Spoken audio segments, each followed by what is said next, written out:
Job, chapitre 1. Il y avait dans le pays d'Utz un homme qui s'appelait Job. Et cet homme était intègre et droit, il craignait Dieu et se détournait du mal. Il lui naquit 7 fils et 3 filles.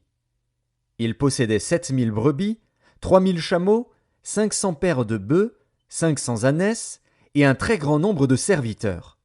Et cet homme était le plus considérable de tous les fils de l'Orient. Ses fils allaient les uns chez les autres et donnaient tour à tour un festin, et ils invitaient leurs 3 sœurs à manger et à boire avec eux. Et quand les jours de festin étaient passés, Job appelait et sanctifiait ses fils, puis il se levait de bon matin et offrait pour chacun d'eux un holocauste, car Job disait: Peut-être mes fils ont-ils péché et ont-ils offensé Dieu dans leur cœur? C'est ainsi que Job avait coutume d'agir.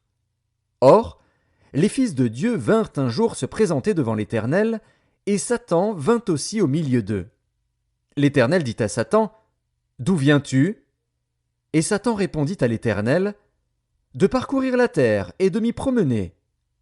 L'Éternel dit à Satan: As-tu remarqué mon serviteur Job? Il n'y a personne comme lui sur la terre. C'est un homme intègre et droit, craignant Dieu et se détournant du mal. Et Satan répondit à l'Éternel: Est-ce d'une manière désintéressée que Job craint Dieu? Ne l'as-tu pas protégé, lui, sa maison, et tout ce qui est à lui? Tu as béni l'œuvre de ses mains, et ses troupeaux couvrent le pays. Mais étends ta main, touche à tout ce qui lui appartient, et je suis sûr qu'il te maudit en face. L'Éternel dit à Satan: Voici, tout ce qui lui appartient, je te le livre. Seulement, ne porte pas la main sur lui. Et Satan se retira de devant la face de l'Éternel. Un jour que les fils et les filles de Job mangeaient et buvaient du vin dans la maison de leur frère aîné, il arriva auprès de Job un messager qui dit: Les bœufs labouraient et les ânesses paissaient à côté d'eux. Des Sabéens se sont jetés dessus, les ont enlevés et ont passé les serviteurs au fil de l'épée. Et je me suis échappé, moi seul, pour t'en apporter la nouvelle. Il parlait encore, lorsqu'un autre vint et dit: Le feu de Dieu est tombé du ciel, a embrasé les brebis et les serviteurs, et les a consumés. Et je me suis échappé moi seul pour t'en apporter la nouvelle. Il parlait encore, lorsqu'un autre vint et dit: Des Chaldéens, formés en 3 bandes, se sont jetés sur les chameaux, les ont enlevés et ont passé les serviteurs au fil de l'épée. Et je me suis échappé moi seul pour t'en apporter la nouvelle. Et il parlait encore, lorsqu'un autre vint et dit: Tes fils et tes filles mangeaient et buvaient du vin dans la maison de leur frère aîné, et voici, un grand vent est venu de l'autre côté du désert et a frappé contre les 4 coins de la maison. Elle s'est écroulée sur les jeunes gens, et ils sont morts. Et je me suis échappé moi seul pour t'en apporter la nouvelle. Alors Job se leva, déchira son manteau et se rasa la tête. Puis, se jetant par terre, il se prosterna et dit: Je suis sorti nu du sein de ma mère, et nu je retournerai dans le sein de la terre. L'Éternel a donné, et l'Éternel a ôté. Que le nom de l'Éternel soit béni. En tout cela, Job ne pécha point et n'attribua rien d'injuste à Dieu. Job, chapitre 2. Or, les fils de Dieu vinrent un jour se présenter devant l'Éternel, et Satan vint aussi au milieu d'eux se présenter devant l'Éternel. L'Éternel dit à Satan: D'où viens-tu? Et Satan répondit à l'Éternel: De parcourir la terre et de m'y promener. L'Éternel dit à Satan: As-tu remarqué mon serviteur Job? Il n'y a personne comme lui sur la terre. C'est un homme intègre et droit, craignant Dieu et se détournant du mal. Il demeure ferme dans son intégrité, et tu m'excites à le perdre sans motif. Et Satan répondit à l'Éternel: Peau pour peau. Tout ce que possède un homme, il le donne pour sa vie. Mais étends ta main, touche à ses os et à sa chair, et je suis sûr qu'il te maudit en face. L'Éternel dit à Satan: Voici, je te le livre. Seulement, épargne sa vie. Et Satan se retira de devant la face de l'Éternel. Puis il frappa Job d'un ulcère malin, depuis la plante du pied jusqu'au sommet de la tête. Et Job prit un tesson pour se gratter et s'assit sur la cendre. Sa femme lui dit: Tu demeures ferme dans ton intégrité. Maudis Dieu et meurs. Mais Job lui répondit, Tu parles comme une femme insensée. Quoi? Nous recevons de Dieu le bien, et nous ne recevrions pas aussi le mal? En tout cela Job ne pécha point par ses lèvres. 3 amis de Job, Éliphaz de Théman, Bildad de Shuar et Tsophar de Naama, apprirent tous les malheurs qui lui étaient arrivés. Ils se concertèrent et partirent de chez eux pour aller le plaindre et le consoler. Ayant de loin porté les regards sur lui, ils ne le reconnurent pas, et ils élevèrent la voix et pleurèrent. Ils déchirèrent leurs manteaux, et ils jetèrent de la poussière en l'air au-dessus de leur tête. Et ils se tinrent assis à terre auprès de lui 7 jours et 7 nuits, sans lui dire une parole, car ils voyaient combien sa douleur était grande. Job, chapitre 3. Après cela, Job ouvrit la bouche et maudit le jour de sa naissance. Il prit la parole et dit, Périsse le jour où je suis né, et la nuit qui dit, Un enfant mâle est conçu. Ce jour, qu'il se change en ténèbres, que Dieu n'en ait point souci dans le ciel, et que la lumière ne rayonne plus sur lui. Que l'obscurité et l'ombre de la mort s'en emparent, que des nuées établissent leur demeure au-dessus de lui, et que de noirs phénomènes l'épouvantent. Cette nuit, que les ténèbres en fassent leur proie, qu'elles disparaissent de l'année, qu'elles ne soient plus comptées parmi les mois. Que cette nuit devienne stérile, que l'allégresse en soit bannie. Qu'elle soit maudite par ceux qui maudissent les jours, par ceux qui savent exciter le Léviathan. Que les étoiles de son crépuscule s'obscurcissent, qu'elle attende en vain la lumière, et qu'elle ne voie point les paupières de l'aurore. Car elle n'a pas fermé le sein qui me conçut, ni dérobé la souffrance à mes regards.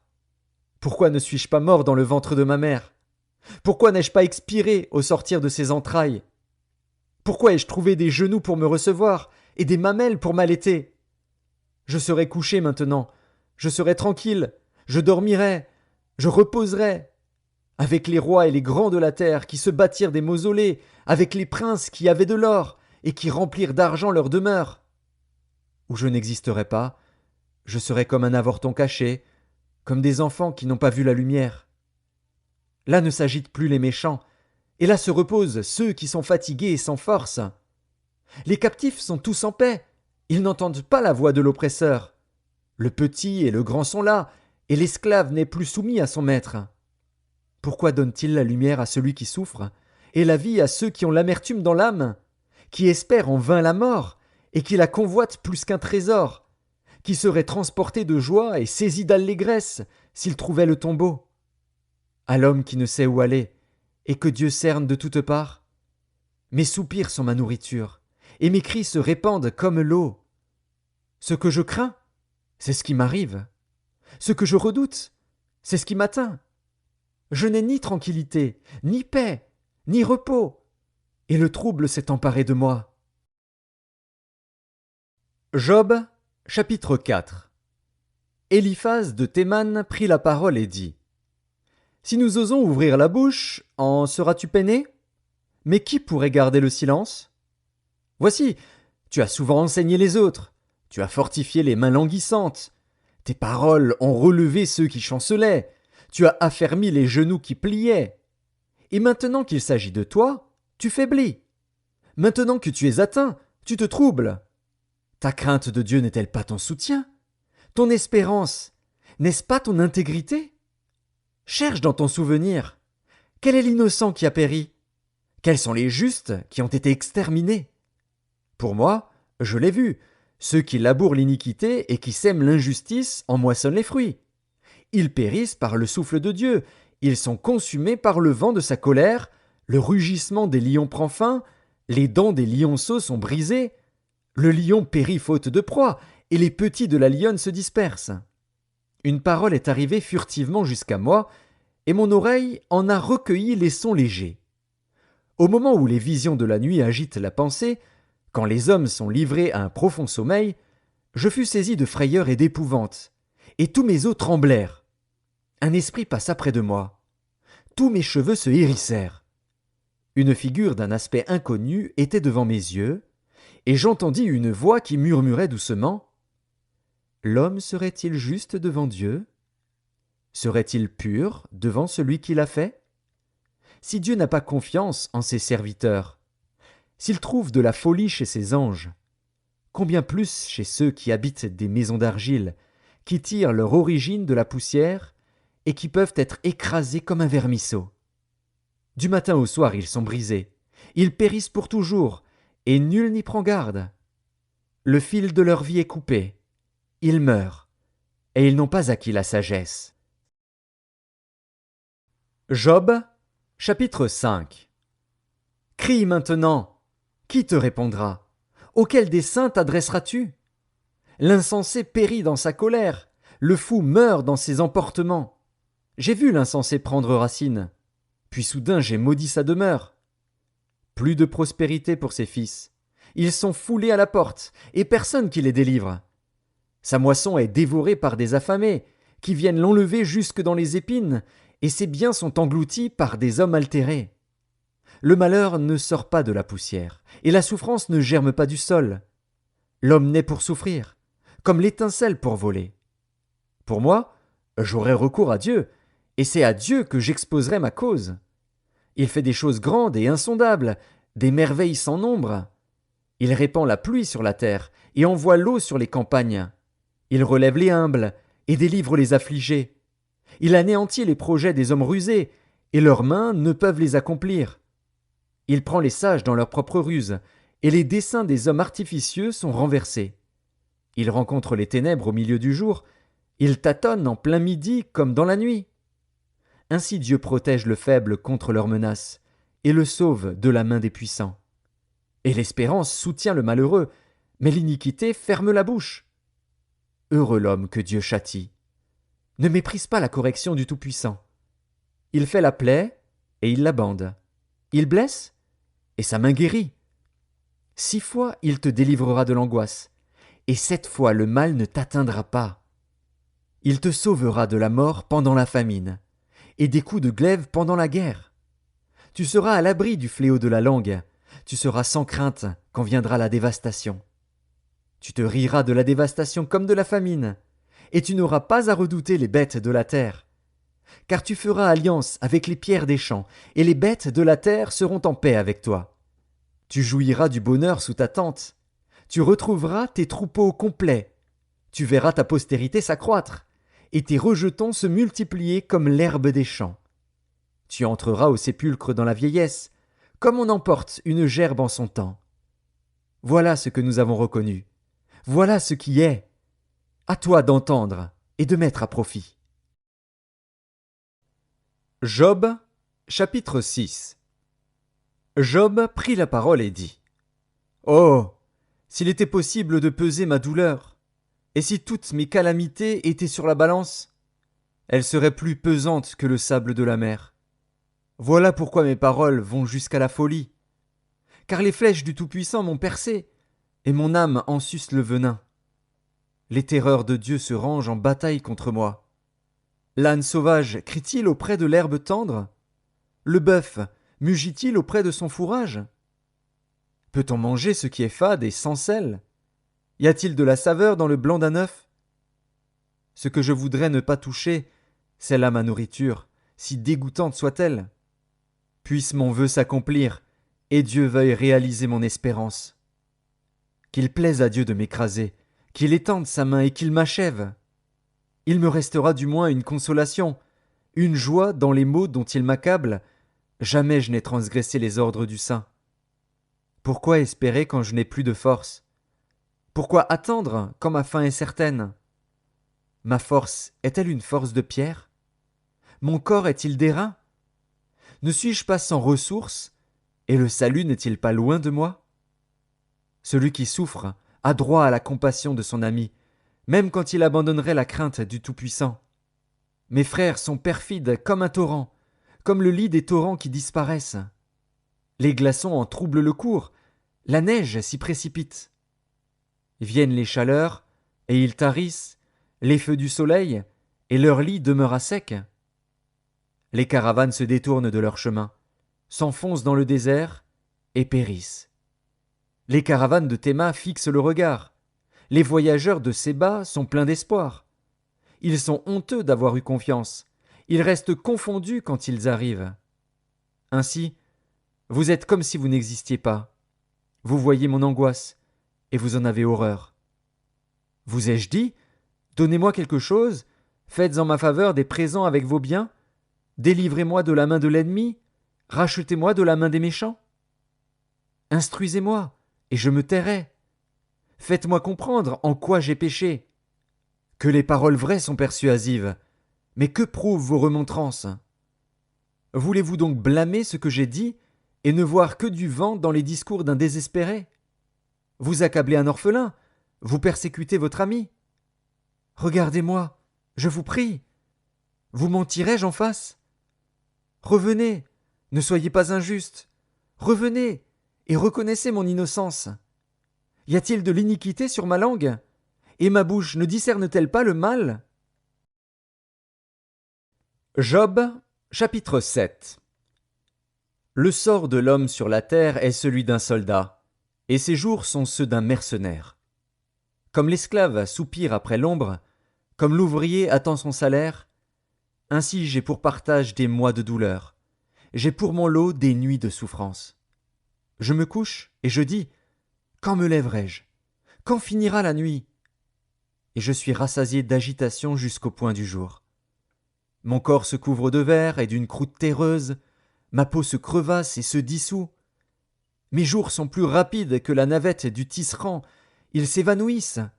Plus d'espérance. Souviens-toi que ma vie est un souffle. Mes yeux ne reverront pas le bonheur. L'œil qui me regarde ne me regardera plus. Ton œil me cherchera, et je ne serai plus. Comme la nuée se dissipe et s'en va, celui qui descend au séjour des morts ne remontera pas. Il ne reviendra plus dans sa maison, et le lieu qu'il habitait ne le connaîtra plus. C'est pourquoi je ne retiendrai point ma bouche. Je parlerai dans l'angoisse de mon cœur. Je me plaindrai dans l'amertume de mon âme. Suis-je une mer ou un monstre marin pour que tu établisses tes gardes autour de moi? Quand je dis « mon lit me soulagera, ma couche calmera mes douleurs », c'est alors que tu m'effrayes par des songes, que tu m'épouvantes par des visions. Ah! Je voudrais être étranglé, je voudrais la mort plutôt que ces eaux. Je les méprise. Je ne vivrai pas toujours. Laisse-moi, car ma vie n'est qu'un souffle. Qu'est-ce que l'homme, pour que tu en fasses tant de cas, pour que tu daignes prendre garde à lui, pour que tu le visites tous les matins, pour que tu l'éprouves à tous les instants? Quand cesseras-tu d'avoir le regard sur moi? Quand me laisseras-tu le temps d'avaler ma salive? Si j'ai péché, qu'ai-je pu te faire, gardien des hommes? Pourquoi me mettre en butte à tes traits? Pourquoi me rendre à charge à moi-même?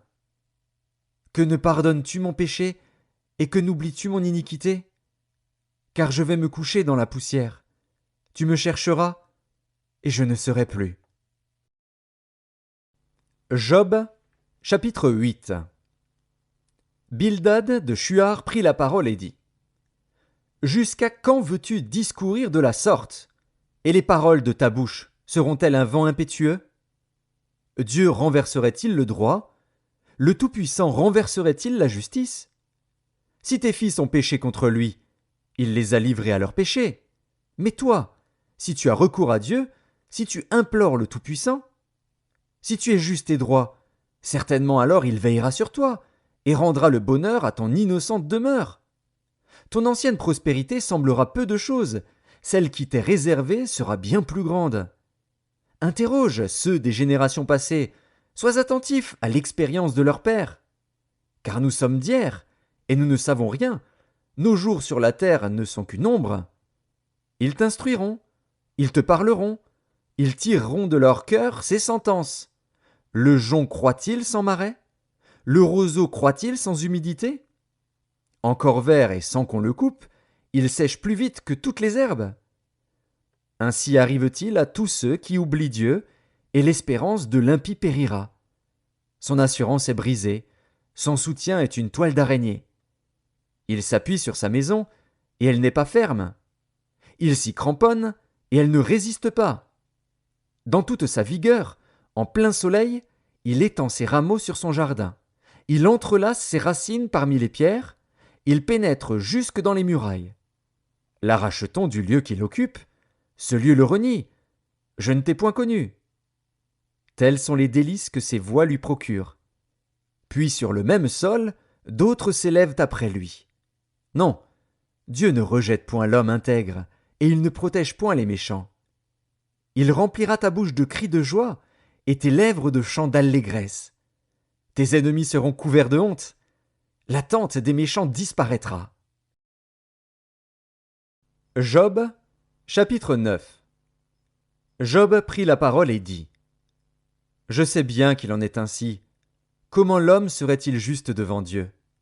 S'il voulait contester avec lui, sur 1000 choses il ne pourrait répondre à une seule. À lui la sagesse et la toute-puissance. Qui lui résisterait impunément? Il transporte soudain les montagnes, il les renverse dans sa colère. Il secoue la terre sur sa base, et ses colonnes sont ébranlées. Il commande au soleil, et le soleil ne paraît pas. Il met un sceau sur les étoiles. Seul, il étend les cieux, il marche sur les hauteurs de la mer. Il a créé la grande ourse, l'Orion et les Pléiades, et les étoiles des régions australes. Il fait des choses grandes et insondables, des merveilles sans nombre. Voici, il passe près de moi, et je ne le vois pas. Il s'en va, et je ne l'aperçois pas. S'il enlève, qui s'y opposera? Qui lui dira : Que fais-tu? Dieu ne retire point sa colère. Sous lui s'inclinent les appuis de l'orgueil. Et moi, comment lui répondre? Quelle parole choisir? Quand je serai juste, je ne répondrai pas. Je ne puis qu'implorer mon juge.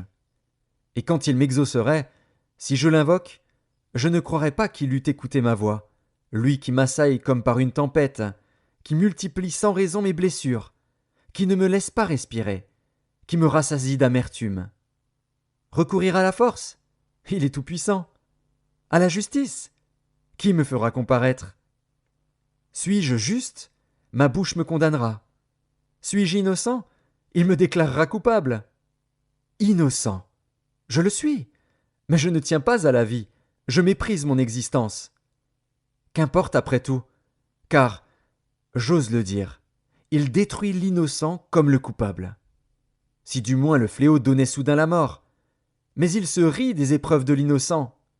La terre est livrée aux mains de l'impie. Il voile la face des juges. Si ce n'est pas lui, qui est-ce donc? Mes jours sont plus rapides qu'un courrier. Il fuit sans avoir vu le bonheur. Il passe comme les navires de jonc, comme l'aigle qui fond sur sa proie. Si je dis : Je veux oublier mes souffrances, laisser ma tristesse, reprendre courage, je suis effrayé de toutes mes douleurs. Je sais que tu ne me tiendras pas pour innocent. Je serai jugé coupable. Pourquoi me fatiguer en vain? Quand je me laverai dans la neige, quand je purifierai mes mains avec du savon, tu me plongerais dans la fange, et mes vêtements m'auraient en horreur. Il n'est pas un homme comme moi, pour que je lui réponde, pour que nous allions ensemble en justice. Il n'y a pas entre nous d'arbitre qui pose sa main sur nous deux. Qu'il retire sa verge de dessus moi, que ses terreurs ne me troublent plus. Alors je parlerai et je ne le craindrai pas. Autrement, je ne suis point à moi-même. Job, chapitre 10. Mon âme est dégoûtée de la vie. Je donnerai cours à ma plainte. Je parlerai dans l'amertume de mon âme. Je dis à Dieu : Ne me condamne pas. Fais-moi savoir pourquoi tu me prends à partie. Te paraît-il bien de maltraiter, de repousser l'ouvrage de tes mains, et de faire briller ta faveur sur le conseil des méchants? As-tu des yeux de chair? Vois-tu comme voit un homme? Tes jours sont-ils comme les jours de l'homme, et tes années comme ses années, pour que tu recherches mon iniquité, pour que tu t'enquières de mon péché, sachant bien que je ne suis pas coupable, et que nul ne peut me délivrer de ta main? Tes mains m'ont formé, elles m'ont créé, elles m'ont fait tout entier, et tu me détruirais. Souviens-toi que tu m'as façonné comme de l'argile. Voudrais-tu de nouveau me réduire en poussière? Ne m'as-tu pas coulé comme du lait? Ne m'as-tu pas caillé comme du fromage? Tu m'as revêtu de peau et de chair, tu m'as tissé d'eau et de nerfs. Tu m'as accordé ta grâce avec la vie. Tu m'as conservé par tes soins et sous ta garde. Voici néanmoins ce que tu cachais dans ton cœur. Voici, je le sais, ce que tu as résolu en toi-même. Si je pêche, tu m'observes, tu ne pardonnes pas mon iniquité. Suis-je coupable? Malheur à moi. Suis-je innocent?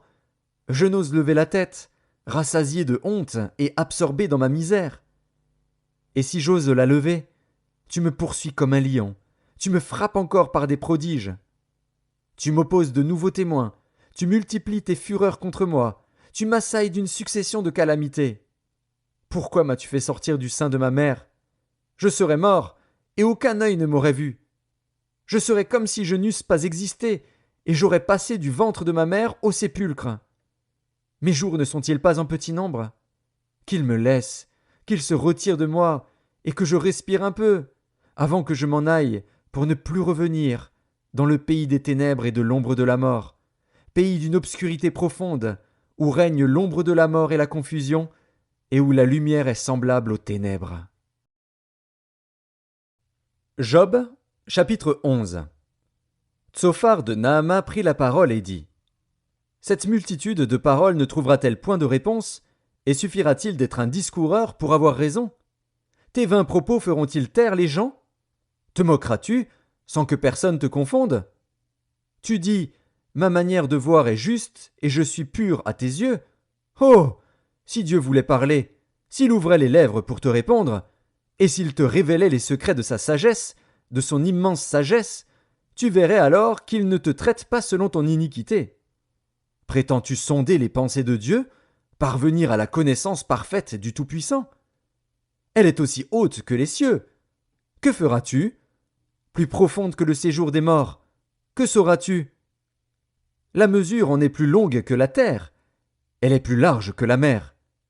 S'il passe, s'il saisit, s'il traîne à son tribunal, qui s'y opposera? Car il connaît les vicieux, il voit facilement les coupables. L'homme, au contraire, a l'intelligence d'un fou, il est né comme le petit d'un âne sauvage. Pour toi, dirige ton cœur vers Dieu, étends vers lui tes mains. Éloigne-toi de l'iniquité, et ne laisse pas habiter l'injustice sous ta tente. Alors tu lèveras ton front sans tache, tu seras ferme et sans crainte. Tu oublieras tes souffrances, tu t'en souviendras comme des eaux écoulées. Tes jours auront plus d'éclat que le soleil à son midi, tes ténèbres seront comme la lumière du matin. Tu seras plein de confiance, et ton attente ne sera plus vaine. Tu regarderas autour de toi, et tu reposeras en sûreté. Tu te coucheras sans que personne ne trouble, et plusieurs caresseront ton visage. Mais les yeux des méchants seront consumés. Pour eux, point de refuge. La mort. Voilà leur espérance. Job, chapitre 12. Job prit la parole et dit: On dirait, en vérité, que le genre humain c'est vous, et qu'avec vous doit mourir la sagesse. J'ai tout aussi bien que vous de l'intelligence, moi, je ne vous suis point inférieur. Et qui ne sait les choses que vous dites? Je suis pour mes amis un objet de raillerie, quand j'implore le secours de Dieu. Le juste, l'innocent, un objet de raillerie. Au malheur le mépris, c'est la devise des heureux. À celui dont le pied chancelle est réservé le mépris. Il y a paix sous la tente des pillards, sécurité pour ceux qui offensent Dieu, pour quiconque se fait un Dieu de sa force. Interroge les bêtes, elles t'instruiront. Les oiseaux du ciel, ils te l'apprendront. Parle à la terre, elle t'instruira, et les poissons de la mer te le raconteront. Qui ne reconnaît chez eux la preuve que la main de l'Éternel a fait toutes choses? Il tient dans sa main l'âme de tout ce qui vit, le souffle de toute chair d'homme. L'oreille ne discerne-t-elle pas les paroles, comme le palais savoure les aliments? Dans les vieillards se trouve la sagesse, et dans une longue vie l'intelligence. En Dieu réside la sagesse et la puissance. Le conseil et l'intelligence lui appartiennent. Ce qu'il renverse ne sera point rebâti. Celui qui l'enferme ne sera point délivré. Il retient les eaux et tout se dessèche. Il les lâche et la terre en est dévastée. Il possède la force et la prudence. Il maîtrise celui qui s'égare ou fait égarer les autres. Il emmène captifs les conseillers. Il trouble la raison des juges. Il délie la ceinture des rois. Il met une corde autour de leurs reins. Il emmène captifs les sacrificateurs. Il fait tomber les puissants. Il ôte la parole à ceux qui ont de l'assurance. Il prive de jugement les vieillards. Il verse le mépris sur les grands. Il relâche la ceinture des forts. Il met à découvert ce qui est caché dans les ténèbres. Il produit à la lumière l'ombre de la mort. Il donne de l'accroissement aux nations, et il les anéantit. Il les étend au loin, et il les ramène dans leurs limites. Il enlève l'intelligence aux chefs des peuples, il les fait errer dans les déserts sans chemin. Il tâtonne dans les ténèbres, et ne voit pas clair. Il les fait errer comme des gens ivres. Job, chapitre 13. Voici, mon œil a vu tout cela. Mon oreille l'a entendu et y a pris garde. Ce que vous savez, je le sais aussi, je ne vous suis point inférieur. Mais je veux parler au Tout-Puissant, je veux plaider ma cause devant Dieu. Car vous n'imaginez que des faussetés, vous êtes tous des médecins de néant. Que n'avez-vous gardé le silence? Vous auriez passé pour avoir de la sagesse. Écoutez, je vous prie, ma défense, et soyez attentifs à la réplique de mes lèvres.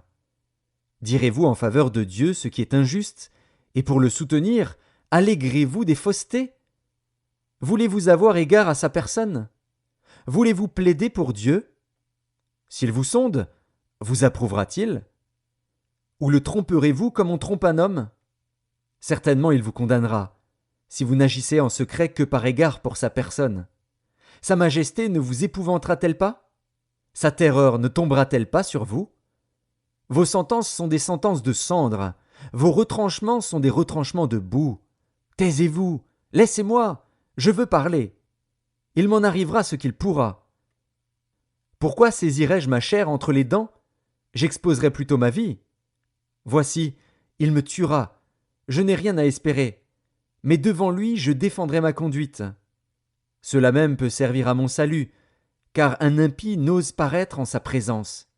Écoutez, écoutez mes paroles, prêtez l'oreille à ce que je vais dire. Me voici prêt à plaider ma cause. Je sais que j'ai raison. Quelqu'un disputera-t-il contre moi? Alors je me tais, et je veux mourir. Seulement, accorde-moi 2 choses, et je ne me cacherai pas de loin de ta face. Retire ta main de dessus moi, et que tes terreurs ne me troublent plus. Puis appelle, et je répondrai. Ou si je parle, réponds-moi. Quel est le nombre de mes iniquités et de mes péchés? Fais-moi connaître mes transgressions et mes péchés. Pourquoi caches-tu ton visage, et me prends-tu pour ton ennemi? Veux-tu frapper une feuille agitée? Veux-tu poursuivre une paille desséchée? Pourquoi m'infliger d'amères souffrances, me punir pour des fautes de jeunesse?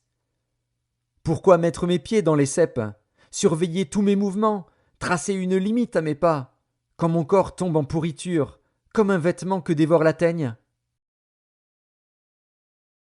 Job, chapitre 14. L'homme né de la femme. Sa vie est courte, sans cesse agitée.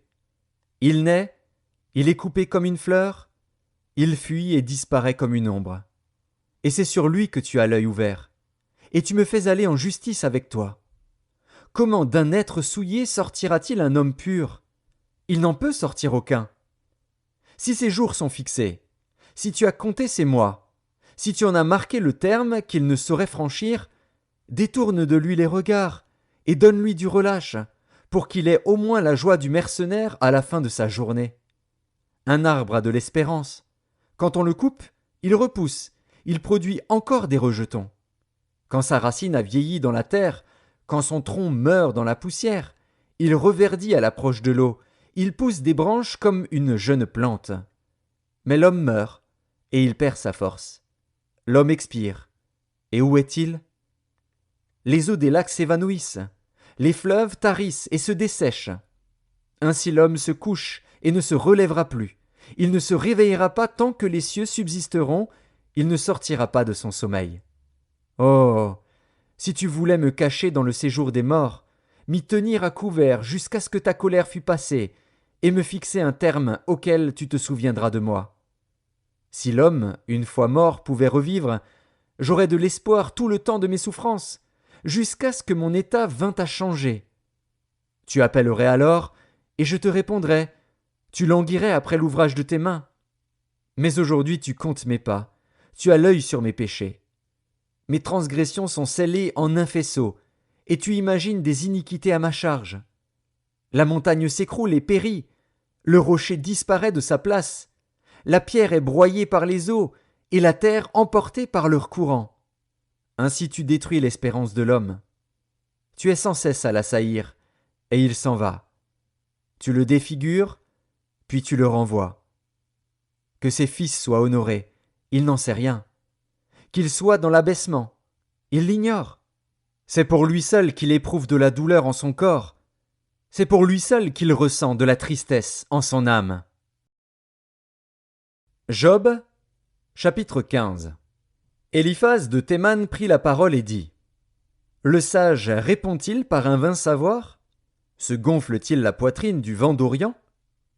Est-ce par d'inutiles propos qu'il se défend ? Est-ce par des discours qui ne servent à rien ? Toi, tu détruis même la crainte de Dieu. Tu anéantis tout mouvement de piété devant Dieu. Ton iniquité dirige ta bouche, et tu prends le langage des hommes rusés. Ce n'est pas moi, c'est ta bouche qui te condamne.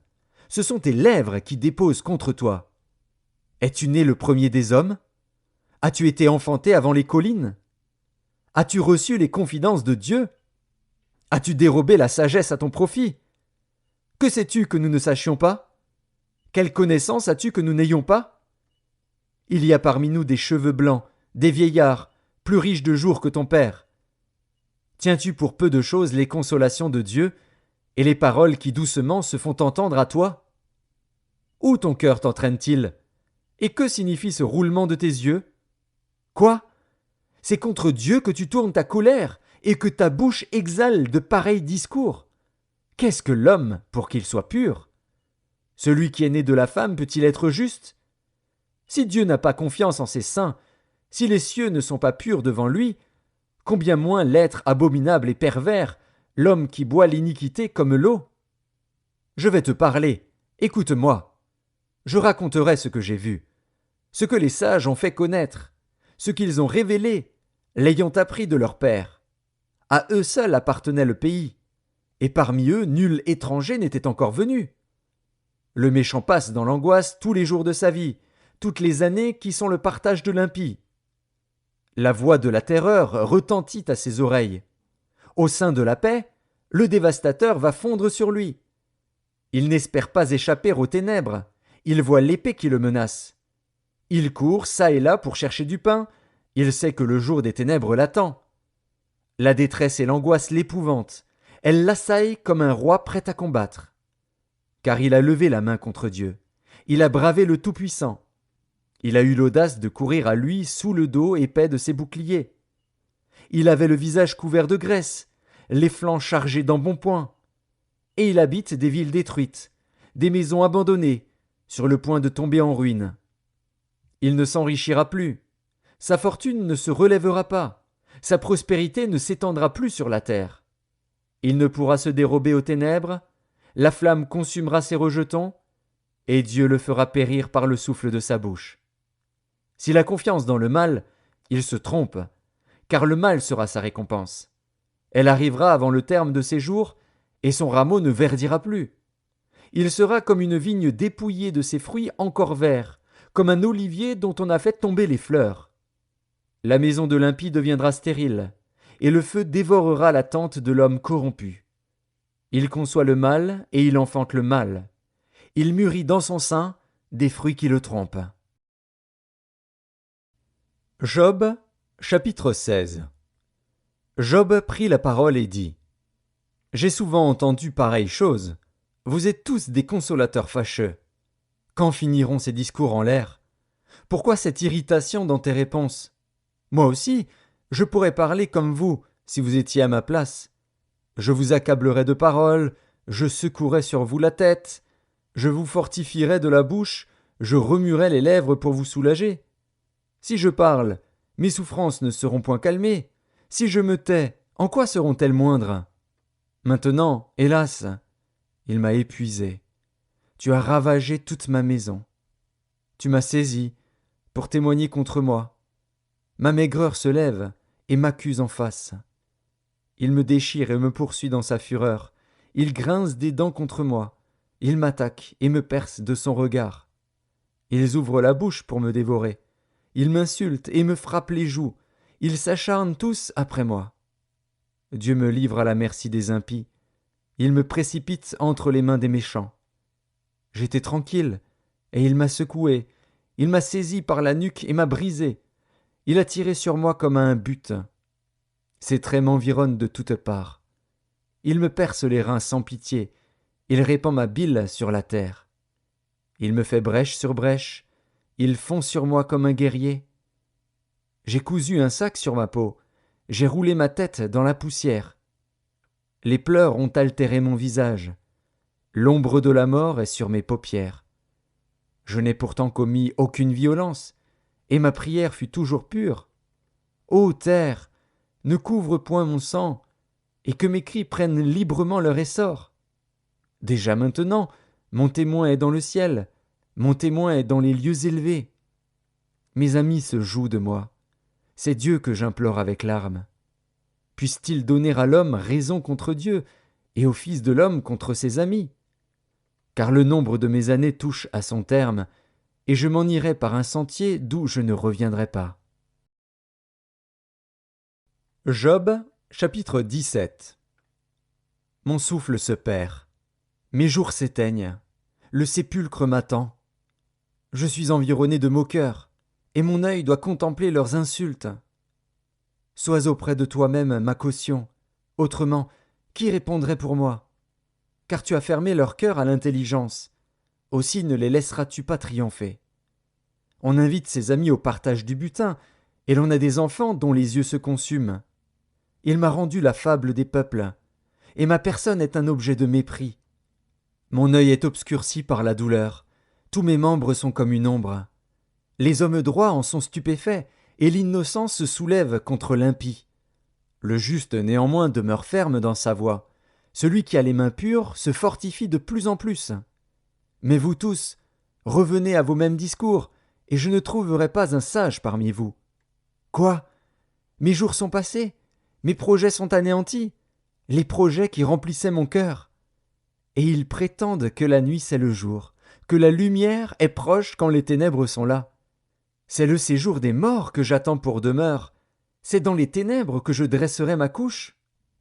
Je crie à la fosse, tu es mon père, et au ver, vous êtes ma mère et ma sœur. Mon espérance, où donc est-elle?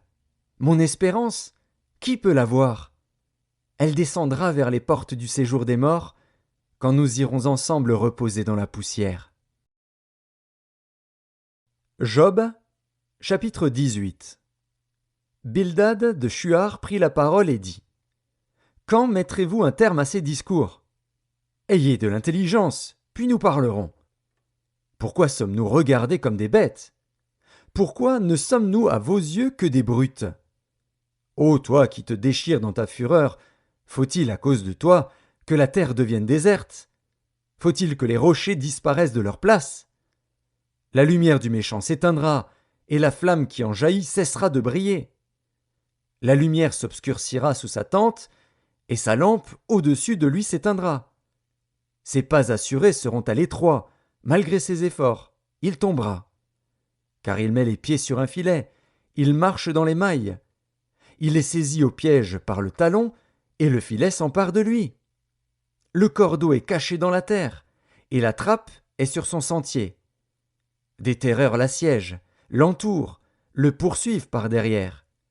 La faim consume ses forces, la misère est à ses côtés. Les parties de sa peau sont l'une après l'autre dévorées, ses membres sont dévorés par le premier-né de la mort. Il est arraché de sa tente où il se croyait en sûreté, il se traîne vers le roi des épouvantements. Nul des siens n'habite sa tente, le soufre est répandu sur sa demeure. En bas, ses racines se dessèchent. En haut, ses branches sont coupées. Sa mémoire disparaît de la terre, son nom n'est plus sur la face des champs. Il est poussé de la lumière dans les ténèbres, il est chassé du monde. Il ne laisse ni descendants, ni postérité parmi son peuple, ni survivants dans les lieux qu'il habitait. Les générations à venir seront étonnées de sa ruine, et la génération présente sera saisie d'effroi. Point d'autre destinée pour le méchant, point d'autre sort pour qui ne connaît pas Dieu. Job, chapitre 19. Job prit la parole et dit : Jusques à quand affligerez-vous mon âme, et m'écraserez-vous de vos discours ? Voilà 10 fois que vous m'outragez. N'avez-vous pas honte de m'étourdir ainsi ? Si réellement j'ai péché, seul j'en suis responsable. Pensez-vous me traiter avec hauteur ? Pensez-vous démontrer que je suis coupable ? Sachez alors que c'est Dieu qui me poursuit et qui m'enveloppe de son filet. Voici, je crie à la violence, et nul ne répond. J'implore justice, et point de justice. Il m'a fermé toute issue, et je ne puis passer. Il a répandu des ténèbres sur mes sentiers. Il m'a dépouillé de ma gloire. Il a enlevé la couronne de ma tête. Il m'a brisé de toutes parts, et je m'en vais. Il a arraché mon espérance comme un arbre. Il s'est enflammé de colère contre moi. Il m'a traité comme l'un de ses ennemis. Ses troupes se sont de concert mises en marche. Elles se sont frayé leur chemin jusqu'à moi. Elles ont campé autour de ma tente. Il a éloigné de moi mes frères, et mes amis se sont détournés de moi. Je suis abandonné de mes proches, je suis oublié de mes intimes. Je suis un étranger pour mes serviteurs et mes servantes, je ne suis plus à leurs yeux qu'un inconnu. J'appelle mon serviteur, et il ne répond pas. Je le supplie de ma bouche, et c'est en vain. Mon humeur est à charge à ma femme, et ma plainte au fils de mes entrailles. Je suis méprisé même par des enfants. Si je me lève, je reçois leurs insultes. Ceux que j'avais pour confidents m'ont en horreur. Ceux que j'aimais se sont tournés contre moi. Mes os sont attachés à ma peau et à ma chair. Il ne me reste que la peau des dents. Ayez pitié de moi, vous, mes amis, car la main de Dieu m'a frappé. Pourquoi me poursuivre comme Dieu me poursuit ? Pourquoi vous montrer insatiable de ma chair ? Oh, je voudrais que mes paroles fussent écrites, qu'elles fussent écrites dans un livre. Je voudrais qu'avec un burin de fer et avec du plomb, elles fussent pour toujours gravées dans le roc. Mais je sais que mon Rédempteur est vivant, et qu'il se lèvera le dernier sur la terre. Quand ma peau sera détruite, il se lèvera. Quand je n'aurai plus de chair, je verrai Dieu. Je le verrai, et il me sera favorable. Mes yeux le verront, et non ceux d'un autre. Mon âme languit d'attente au-dedans de moi. Vous direz alors : pourquoi le poursuivions-nous ? Car la justice de ma cause sera reconnue. Craignez pour vous le glaive. Les châtiments par le glaive sont terribles. Et sachez qu'il y a un jugement. Job, chapitre 20. Tsophar de Naama prit la parole et dit : Mes pensées me forcent à répondre, et mon agitation ne peut se contenir. J'ai entendu des reproches qui m'outragent. Le souffle de mon intelligence donnera la réplique. Ne sais-tu pas que, de tout temps, depuis que l'homme a été placé sur la terre, le triomphe des méchants a été court, et la joie de l'impie momentanée ? Quand il s'élèverait jusqu'aux cieux, et que sa tête toucherait aux nues, il périra pour toujours comme son ordure, et ceux qui le voyaient diront : où est-il ? Il s'envolera comme un songe, et on ne le trouvera plus. Il disparaîtra comme une vision nocturne. L'œil qui le regardait ne le regardera plus. Le lieu qu'il habitait ne l'apercevra plus. Ses fils seront assaillis par les pauvres, et ses mains restitueront ce qu'il a pris par violence. La vigueur de la jeunesse, qui remplissait ses membres, aura sa couche avec lui dans la poussière. Le mal était doux à sa bouche, il le cachait sous sa langue. Il le savourait sans l'abandonner. Il le retenait au milieu de son palais. Mais sa nourriture se transformera dans ses entrailles, elle deviendra dans son corps un venin d'aspic. Il a englouti des richesses, il les vomira. Dieu les chassera de son ventre. Il a sucé du venin d'aspic, la langue de la vipère le tuera. Il ne reposera plus ses regards sur les ruisseaux, sur les torrents, sur les fleuves de miel et de lait. Il rendra ce qu'il a gagné, et n'en profitera plus. Il restituera tout ce qu'il a pris, et n'en jouira plus. Car il a opprimé, délaissé les pauvres, il a ruiné des maisons et ne les a pas rétablies. Son avidité n'a point connu de borne, mais il ne sauvera pas ce qu'il avait de plus cher. Rien n'échappait à sa voracité, mais son bien-être ne durera pas. Au milieu de l'abondance, il sera dans la détresse. La main de tous les misérables se lèvera sur lui. Et voici, pour lui remplir le ventre, Dieu enverra sur lui le feu de sa colère et le rassasiera par une pluie de traits. S'il échappe aux armes de fer, l'arc d'airain le transpercera. Il arrache de son corps le trait, qui étincelle au sortir de ses entrailles, et il est en proie aux terreurs de la mort. Toutes les calamités sont réservées à ses trésors. Il sera consumé par un feu que n'allumera point l'homme, et ce qui restera dans sa tente en deviendra la pâture. Les cieux dévoileront son iniquité, et la terre s'élèvera contre lui. Les revenus de sa maison seront emportés, ils disparaîtront au jour de la colère de Dieu. Telle est la part que Dieu réserve aux méchants, tel est l'héritage que Dieu lui destine. Job, chapitre 21. Job prit la parole et dit : Écoutez, écoutez mes paroles, donnez-moi seulement cette consolation. Laissez-moi parler, je vous prie. Et, quand j'aurai parlé, tu pourras te moquer. Est-ce contre un homme que se dirige ma plainte ? Et pourquoi mon âme ne serait-elle pas impatiente ? Regardez-moi, soyez étonnés, et mettez la main sur la bouche. Quand j'y pense, cela m'épouvante, et un tremblement saisit mon corps. Pourquoi les méchants vivent-ils ? Pourquoi les voit-on vieillir et accroître leur force ? Leur postérité s'affermit avec eux, et en leur présence, leurs rejetons prospèrent sous leurs yeux. Dans leur maison règne la paix, sans mélange de crainte. La verge de Dieu ne vient pas les frapper. Leurs taureaux sont vigoureux et féconds, leurs génisses conçoivent et n'avortent point. Ils laissent courir leurs enfants comme des brebis, et les enfants prennent leurs ébats. Ils chantent au son du tambourin et de la harpe, ils se réjouissent au son du chalumeau. Ils passent leurs jours dans le bonheur, et ils descendent en un instant au séjour des morts. Ils disaient pourtant à Dieu : Retire-toi de nous, nous ne voulons pas connaître tes voies. Qu'est-ce que le Tout-Puissant pour que nous le servions ? Que gagnerions-nous à lui adresser nos prières ? Quoi donc ? Ne sont-ils pas en possession du bonheur ? Loin de moi le conseil des méchants. Mais arrive-t-il souvent que leurs lampes s'éteignent, que la misère fonde sur eux, que Dieu leur distribue leur part dans sa colère, qu'ils soient comme la paille emportée par le vent, comme la balle enlevée par le tourbillon ? Est-ce pour les fils que Dieu réserve le châtiment du Père ? Mais c'est lui que Dieu devrait punir, pour qu'il le sente. C'est lui qui devrait contempler sa propre ruine, c'est lui qui devrait boire la colère du Tout-Puissant. Car, que lui importe sa maison après lui, quand le nombre de ses mois est achevé ? Est-ce à Dieu qu'on donnera de la science, à lui qui gouverne les esprits célestes ? L'un meurt au sein du bien-être, de la paix et du bonheur, les flancs chargés de graisse et la moelle des os remplis de sève. L'autre meurt, l'amertume dans l'âme, sans avoir joui d'aucun bien. Et tous deux se couchent dans la poussière, tous deux deviennent la pâture des vers. Je sais bien quelles sont vos pensées, quel jugement inique vous portez sur moi.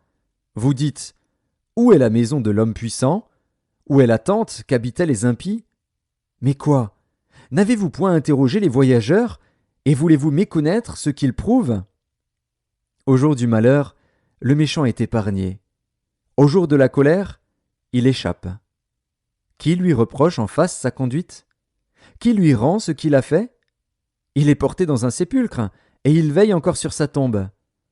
Les mottes de la vallée lui sont légères, et tous, après lui, suivront la même voie, comme une multitude l'a déjà suivi. Pourquoi donc m'offrir de vaines consolations ? Ce qui reste de vos réponses n'est que perfidie. Job, chapitre 22. Éliphaz de Théman prit la parole et dit : Un homme peut-il être utile à Dieu ? Non, le sage n'est utile qu'à lui-même. Si tu es juste, est-ce à l'avantage du Tout-Puissant ? Si tu es intègre dans tes voies, qui gagne-t-il ? Est-ce par crainte de toi qu'il te châtie, qu'il entre en jugement avec toi? Ta méchanceté n'est-elle pas grande? Tes iniquités ne sont-elles pas infinies? Tu enlevais sans motif des gages à tes frères. Tu privais de leurs vêtements ceux qui étaient nus. Tu ne donnais point d'eau à l'homme altéré. Tu refusais du pain à l'homme affamé. Le pays était au plus fort, et le puissant s'y établissait. Tu renvoyais les veuves avides, les bras des orphelins étaient brisés. C'est pour cela que tu es entouré de pièges, et que la terreur t'a saisi tout à coup. Ne vois-tu donc pas ces ténèbres, ces eaux débordées qui t'envahissent? Dieu n'est-il pas en haut dans les cieux? Regarde le sommet des étoiles, comme il est élevé. Et tu dis, qu'est-ce que Dieu sait? Peut-il juger à travers l'obscurité?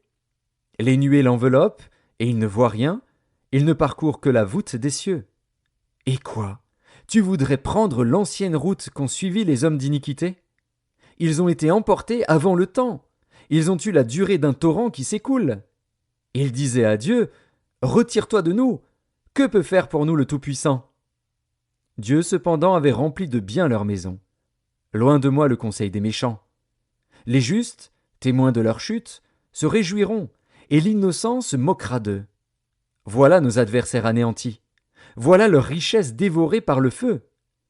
Attache-toi donc à Dieu, et tu auras la paix. Tu jouiras ainsi du bonheur. Reçois de sa bouche l'instruction, et mets dans ton cœur ses paroles. Tu seras rétabli, si tu reviens au Tout-Puissant, si tu éloignes l'iniquité de ta tente. Jette l'or dans la poussière, l'or d'Ophir parmi les cailloux des torrents. Et le Tout-Puissant sera ton or, ton argent, ta richesse. Alors tu feras du Tout-Puissant tes délices. Tu élèveras vers Dieu ta face. Tu le prieras, et il t'exaucera, et tu accompliras tes vœux. À tes résolutions répondra le succès. Sur tes sentiers brillera la lumière. Vienne l'humiliation. Tu prieras pour ton relèvement. Dieu secourt celui dont le regard est abattu.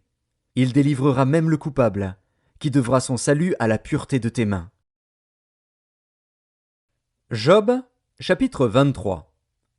Job prit la parole et dit: Maintenant encore ma plainte est une révolte, mais la souffrance étouffe mes soupirs.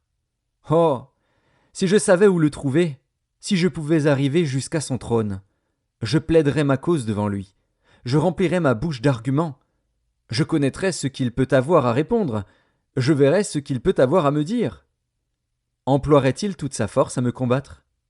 Ne daignerait-il pas au moins m'écouter? Ce serait un homme droit qui plaiderait avec lui, et je serais pour toujours absous par mon juge. Mais si je vais à l'Orient, il n'y est pas. Si je vais à l'Occident, je ne le trouve pas. Est-il occupé au nord? Je ne puis le voir. Se cache-t-il au midi?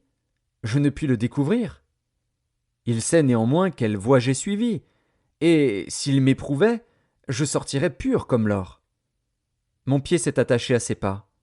J'ai gardé sa voie, et je ne m'en suis point détourné. Je n'ai pas abandonné les commandements de ses lèvres. J'ai fait plier ma volonté aux paroles de sa bouche. Mais sa résolution est arrêtée. Qui s'y opposera? Ce que son âme désire, il l'exécute. Il accomplira donc ses desseins à mon égard, et il en concevra bien d'autres encore. Voilà pourquoi sa présence m'épouvante. Quand j'y pense, j'ai peur de lui. Dieu a brisé mon courage. Le Tout-Puissant m'a rempli d'effroi. Car ce ne sont pas les ténèbres qui m'anéantissent, ce n'est pas l'obscurité dont je suis couvert. Job, chapitre 24. Pourquoi le Tout-Puissant ne met-il pas des temps en réserve, et pourquoi ceux qui le connaissent ne voient-ils pas ses jours? On déplace les bornes, on vole des troupeaux, et on les fait paître. On enlève l'âne de l'orphelin, on prend pour gage le bœuf de la veuve, on repousse du chemin les indigents, on force tous les malheureux du pays à se cacher. Et voici, comme les ânes sauvages du désert, ils sortent le matin pour chercher de la nourriture, ils n'ont que le désert pour trouver le pain de leurs enfants. Ils coupent le fourrage qui reste dans les champs, ils grappillent dans la vigne de l'impie. Ils passent la nuit dans la nudité, sans vêtements, sans couverture contre le froid.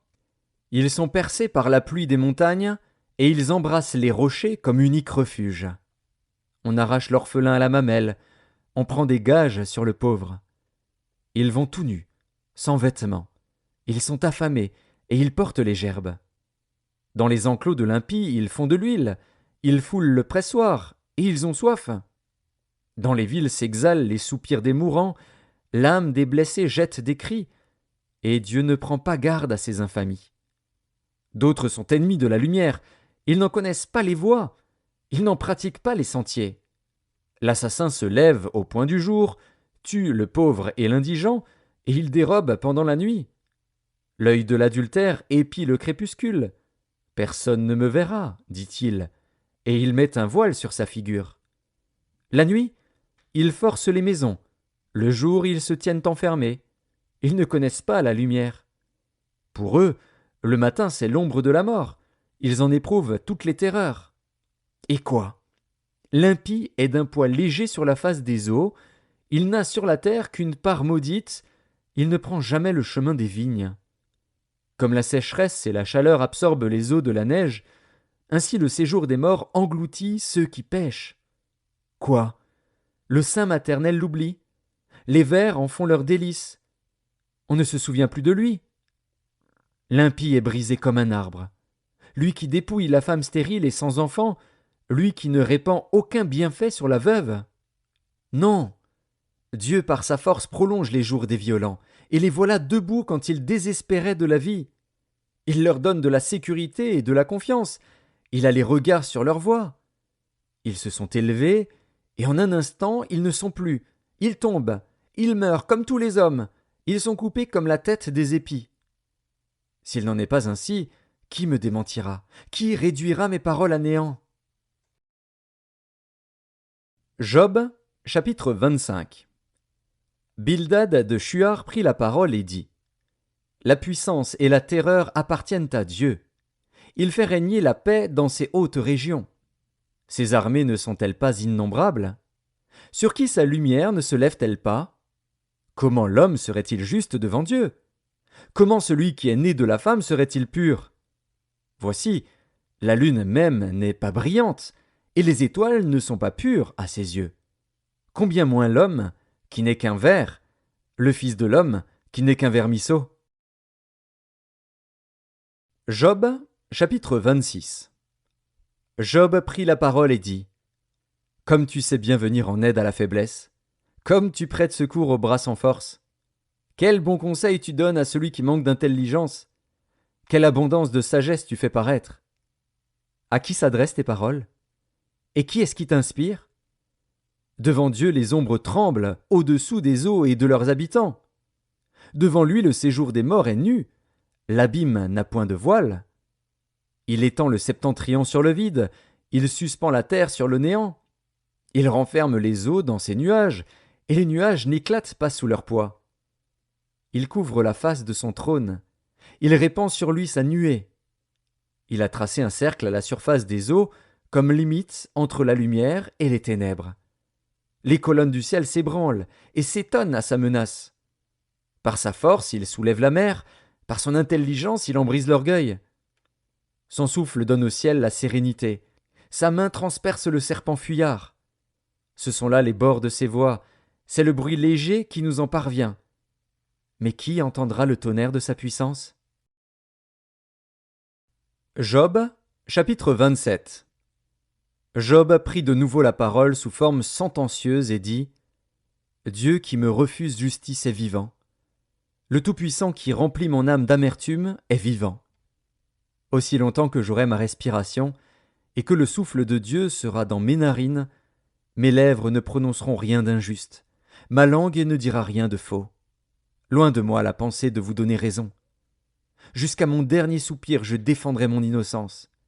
Je tiens à me justifier, et je ne faiblirai pas. Mon cœur ne me fait de reproches sur aucun de mes jours. Que mon ennemi soit comme le méchant, et mon adversaire comme l'impie. Quelle espérance reste-t-il à l'impie quand Dieu coupe le fil de sa vie, quand il lui retire son âme? Est-ce que Dieu écoute ses cris quand l'angoisse vient l'assaillir? Fait-il du Tout-Puissant ses délices? Adresse-t-il en tout temps ses prières à Dieu? Je vous enseignerai les voies de Dieu. Je ne vous cacherai pas les desseins du Tout-Puissant. Mais vous les connaissez, et vous êtes d'accord. Pourquoi donc vous laissez aller à de vaines pensées? Voici la part que Dieu réserve aux méchants, l'héritage que le Tout-Puissant destine à l'impie. S'il a des fils en grand nombre, c'est pour le glaive, et ses rejetons manquent de pain. Ceux qui échappent sont enterrés par la peste, et leurs veuves ne les pleurent pas. S'il amasse l'argent comme la poussière, s'il entasse les vêtements comme la boue, c'est lui qui entasse, mais c'est le juste qui se revêt, c'est l'homme intègre qui a l'argent en partage. Sa maison est comme celle que bâtit la teigne, comme la cabane que fait un gardien. Il se couche riche, et il meurt dépouillé. Il ouvre les yeux, et tout a disparu. Les terreurs le surprennent comme des eaux. Un tourbillon l'enlève au milieu de la nuit. Le vent d'Orient l'emporte, et il s'en va. Il l'arrache violemment de sa demeure. Dieu lance sans pitié des traits contre lui, et le méchant voudrait fuir pour les éviter. On bat des mains à sa chute, et on le siffle à son départ. Job, chapitre 28. Il y a pour l'argent une mine d'où on le fait sortir, et pour l'or un lieu d'où on l'extrait pour l'affiner. Le fer se tire de la poussière, et la pierre se fond pour produire l'airain. L'homme fait cesser les ténèbres, il explore, jusque dans les endroits les plus profonds, les pierres cachées dans l'obscurité et dans l'ombre de la mort. Il creuse un puits loin des lieux habités, ses pieds ne lui sont plus en aide, et il est suspendu, balancé, loin des humains. La terre, d'où sort le pain, est bouleversée dans ses entrailles comme par le feu. Ces pierres contiennent du saphir, et l'on y trouve de la poudre d'or. L'oiseau de proie n'en connaît pas le sentier, l'œil du vautour ne l'a point aperçu. Les plus fiers animaux ne l'ont point foulé, le lion n'y a jamais passé. L'homme porte sa main sur le roc, il renverse les montagnes depuis la racine. Il ouvre des tranchées dans les rochers, et son œil contemple tout ce qu'il y a de précieux. Il arrête l'écoulement des eaux, et il produit à la lumière ce qui est caché. Mais la sagesse, où se trouve-t-elle? Où est la demeure de l'intelligence? L'homme n'en connaît point le prix. Elle ne se trouve pas dans la terre des vivants. L'abîme dit, elle n'est point en moi, et la mer dit, elle n'est point en moi. Elle ne se donne pas contre de l'or pur, elle ne s'achète pas au poids de l'argent. Elle ne se pèse pas contre l'or d'Ophir, ni contre le précieux onyx, ni contre le saphir. Elle ne peut se comparer à l'or ni au verre, elle ne peut s'échanger pour un vase d'or fin. Le corail et le cristal ne sont rien auprès d'elle. La sagesse vaut plus que les perles. La topaze d'Éthiopie n'est point son égale, et l'or pur n'entre pas en balance avec elle. D'où vient donc la sagesse? Où est la demeure de l'intelligence? Elle est cachée aux yeux de tout vivant, elle est cachée aux oiseaux du ciel. Le gouffre et la mort disent, nous en avons entendu parler. C'est Dieu qui en sait le chemin, c'est lui qui en connaît la demeure. Car il voit jusqu'aux extrémités de la terre, il aperçoit tout sous les cieux. Quand il régla le poids du vent, et qu'il fixa la mesure des eaux, quand il donna des lois à la pluie, et qu'il traça la route de l'éclair et du tonnerre, alors il vit la sagesse et la manifesta. Il en posa les fondements et la mit à l'épreuve.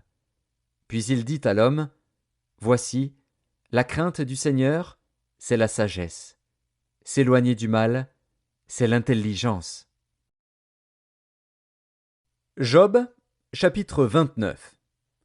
Job prit de nouveau la parole sous forme sentencieuse et dit, oh, que ne puis-je être comme au mois du passé, comme au jour où Dieu me gardait, quand sa lampe brillait sur ma tête et que sa lumière me guidait dans les ténèbres? Que ne suis-je comme au jour de ma vigueur, où Dieu veillait en ami sur ma tente, quand le Tout-Puissant était encore avec moi et que mes enfants m'entouraient? Quand mes pieds se baignaient dans la crème et que le rocher répandait près de moi des ruisseaux d'huile? Si je sortais pour aller à la porte de la ville, et si je me faisais préparer un siège dans la place, les jeunes gens se retiraient à mon approche, les vieillards se levaient et se tenaient debout. Les princes arrêtaient leur discours et mettaient la main sur leur bouche. La voix des chefs se taisait, et leur langue s'attachait à leur palais. L'oreille qui m'entendait me disait heureux, l'œil qui me voyait me rendait témoignage. car je sauvais le pauvre qui implorait du secours, et l'orphelin qui manquait d'appui. La bénédiction du malheureux venait sur moi. Je remplissais de joie le cœur de la veuve. Je me revêtais de la justice et je lui servais de vêtements. J'avais ma droiture pour manteau et pour turban. J'étais l'œil de l'aveugle et le pied du boiteux. J'étais le père des misérables. J'examinais la cause de l'inconnu. Je brisais la mâchoire de l'injuste et j'arrachais de ses dents la proie. Alors je disais, je mourrai dans mon nid, mes jours seront abondants comme le sable. L'eau pénétrera dans mes racines, la rosée passera la nuit sur mes branches. Ma gloire reverdira sans cesse, et mon arc rajeunira dans ma main. On m'écoutait, et l'on restait dans l'attente, on gardait le silence devant mes conseils. Après mes discours, nul ne répliquait, et ma parole était pour tous une bienfaisante rosée.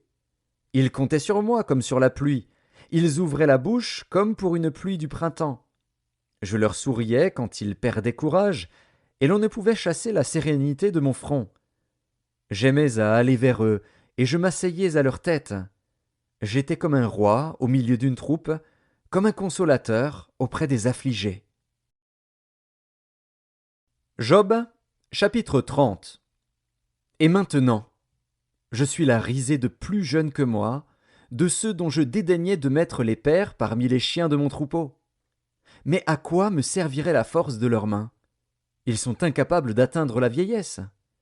Desséchés par la misère et la faim, ils fuient dans les lieux arides, depuis longtemps abandonnés et déserts. Ils arrachent près des arbrisseaux les herbes sauvages, et ils n'ont pour pain que la racine des genêts. On les chasse du milieu des hommes, on crie après eux comme après des voleurs. Ils habitent dans d'affreuses vallées, dans les cavernes de la terre et dans les rochers. Ils hurlent parmi les buissons, ils se rassemblent sous les ronces. Êtres vils et méprisés, on les repousse du pays. Et maintenant, je suis l'objet de leurs chansons, je suis en butte à leurs propos. Ils ont horreur de moi, ils se détournent, ils me crachent au visage. Ils n'ont plus de retenue et ils m'humilient, ils rejettent tout frein devant moi. Ces misérables se lèvent à ma droite et me poussent les pieds, ils se frayent contre moi des sentiers pour ma ruine. Ils détruisent mon propre sentier et travaillent à ma perte, eux à qui personne ne viendrait en aide. Ils arrivent comme par une large brèche, ils se précipitent sous les craquements. Les terreurs m'assiègent. Ma gloire est emportée comme par le vent, mon bonheur a passé comme un nuage. Et maintenant, mon âme s'épanche en mon sein, les jours de la souffrance m'ont saisi.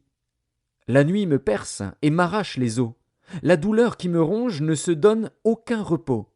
Par la violence du mal, mon vêtement perd sa forme. Il se colle à mon corps comme ma tunique. Dieu m'a jeté dans la boue, et je ressemble à la poussière et à la cendre. Je crie vers toi, et tu ne me réponds pas. Je me tiens debout, et tu me lances ton regard. Tu deviens cruel contre moi. Tu me combats avec la force de ta main. Tu me soulèves, tu me fais voler au-dessus du vent, et tu m'anéantis au bruit de la tempête. Car, je le sais, tu me mènes à la mort, au rendez-vous de tous les vivants. Mais celui qui va périr n'étend-il pas les mains? Celui qui est dans le malheur n'implore-t-il pas du secours? N'avais-je pas des larmes pour l'infortuné? Mon cœur n'avait-il pas pitié de l'indigent? J'attendais le bonheur, et le malheur est arrivé. J'espérais la lumière, et les ténèbres sont venues. Mes entrailles bouillonnent sans relâche, les jours de la calamité m'ont surpris. Je marche noirci, mais non par le soleil. Je me lève en pleine assemblée, et je crie. Je suis devenu le frère des chacals, le compagnon des autruches. Ma peau noircit et tombe, mes os brûlent et se dessèchent. Ma harpe n'est plus qu'un instrument de deuil, et mon chalumeau ne peut rendre que des sons plaintifs. Job, chapitre 31. J'avais fait un pacte avec mes yeux, et je n'aurais pas arrêté mes regards sur une vierge. Quelle part Dieu m'eût-il réservé d'en haut? Quel héritage le Tout-Puissant m'eût-il envoyé des cieux? La ruine n'est-elle pas pour le méchant, et le malheur pour ceux qui commettent l'iniquité? Dieu n'a-t-il pas connu mes voies? N'a-t-il pas compté tous mes pas? Si j'ai marché dans le mensonge, si mon pied a couru vers la fraude, que Dieu me pèse dans des balances justes, et il reconnaîtra mon intégrité. Si mon pas s'est détourné du droit chemin, si mon cœur a suivi mes yeux, si quelque souillure s'est attachée à mes mains, que je sème et qu'un autre moissonne, et que mes rejetons soient déracinés. Si mon cœur a été séduit par une femme, si j'ai fait le guet à la porte de mon prochain, que ma femme tourne la meule pour un autre, et que d'autres la déshonorent. Car c'est un crime, un forfait que punissent les juges. C'est un feu qui dévore jusqu'à la ruine, et qui aurait détruit toute ma richesse. Si j'ai méprisé le droit de mon serviteur ou de ma servante lorsqu'ils étaient en contestation avec moi, qu'ai-je à faire quand Dieu se lève? Qu'ai-je à répondre quand il châtie? Celui qui m'a créé dans le ventre de ma mère ne l'a-t-il pas créé? Le même Dieu ne nous a-t-il pas formés dans le sein maternel? Si j'ai refusé aux pauvres ce qu'ils demandaient, si j'ai fait languir les yeux de la veuve, si j'ai mangé seul mon pain, sans que l'orphelin en ait eu sa part, moi qui l'ai dès ma jeunesse élevé comme un père, moi qui dès ma naissance ai soutenu la veuve, si j'ai vu le malheureux manquer de vêtements, l'indigent n'avoir point de couverture, sans que ses reins m'aient béni, sans qu'il ait été réchauffé par la toison de mes agneaux, si j'ai levé la main contre l'orphelin, parce que je me sentais un appui dans les juges, que mon épaule se détache de sa jointure, que mon bras tombe et qu'il se brise. Car les châtiments de Dieu m'épouvantent, et je ne puis rien devant sa majesté. Si j'ai mis dans l'or ma confiance, si j'ai dit à l'or, tu es mon espoir, si je me suis réjoui de la grandeur de mes biens, de la quantité des richesses que j'avais acquises, si j'ai regardé le soleil quand il brillait, la lune quand elle s'avançait majestueuse, et si mon cœur s'est laissé séduire en secret, si ma main s'est portée sur ma bouche, c'est encore un crime que doivent punir les juges, et j'aurais renié le Dieu d'en haut. Si j'ai été joyeux du malheur de mon ennemi, si j'ai sauté d'allégresse quand les revers l'ont atteint, moi qui n'ai pas permis à ma langue de pécher, de demander sa mort avec imprécation, si les gens de ma tente ne disaient pas « Où est celui qui n'a pas été rassasié de sa viande ?» Si l'étranger passait la nuit dehors, si je n'ouvrais pas ma porte aux voyageurs, si, comme les hommes, j'ai caché mes transgressions et renfermé mes iniquités dans mon sein, parce que j'avais peur de la multitude, parce que je craignais le mépris des familles, me tenant à l'écart et n'osant franchir ma porte, oh, qui me fera trouver quelqu'un qui m'écoute? Voilà ma défense toute signée, que le Tout-Puissant me réponde. Qui me donnera la plainte écrite par mon adversaire? Je porterai son écrit sur mon épaule, je l'attacherai sur mon front comme une couronne. Je lui rendrai compte de tous mes pas, je m'approcherai de lui comme un prince. Si ma terre crie contre moi, et que ses sillons versent des larmes, si j'en ai mangé le produit sans l'avoir payé, et que j'ai attristé l'âme de ses anciens maîtres, qu'il y croisse des épines au lieu de froment, et de l'ivraie au lieu de l'orge. Fin des paroles de Job. Job, chapitre 32. Ces trois hommes cessèrent de répondre à Job parce qu'ils se regardaient comme justes. Alors s'enflamma de colère Élihu, fils de Barakil, de Buz, de la famille de Ram. Sa colère s'enflamma contre Job, parce qu'il se disait juste devant Dieu. Et sa colère s'enflamma contre ses trois amis, parce qu'ils ne trouvaient rien à répondre et que néanmoins ils condamnaient Job. Comme ils étaient plus âgés que lui, Élihu avait attendu jusqu'à ce moment pour parler à Job. Mais, voyant qu'il n'y avait plus de réponse dans la bouche de ces trois hommes, Élihu s'enflamma de colère. Et Élihu, fils de Barakil de Buz, prit la parole et dit : « Je suis jeune, et vous êtes des vieillards. C'est pourquoi j'ai craint, j'ai redouté de vous faire connaître mon sentiment. Je disais en moi-même : les jours parleront, le grand nombre des années enseignera la sagesse. Mais en réalité, dans l'homme, c'est l'esprit, le souffle du Tout-Puissant, qui donne l'intelligence. Ce n'est pas l'âge qui procure la sagesse, ce n'est pas la vieillesse qui rend capable de juger. Voilà pourquoi je dis : écoute, moi aussi j'exposerai ma pensée. J'ai attendu la fin de vos discours, j'ai suivi vos raisonnements, votre examen des paroles de Job. Je vous ai donné toute mon attention. Et voici, aucun de vous ne l'a convaincu, aucun n'a réfuté ses paroles.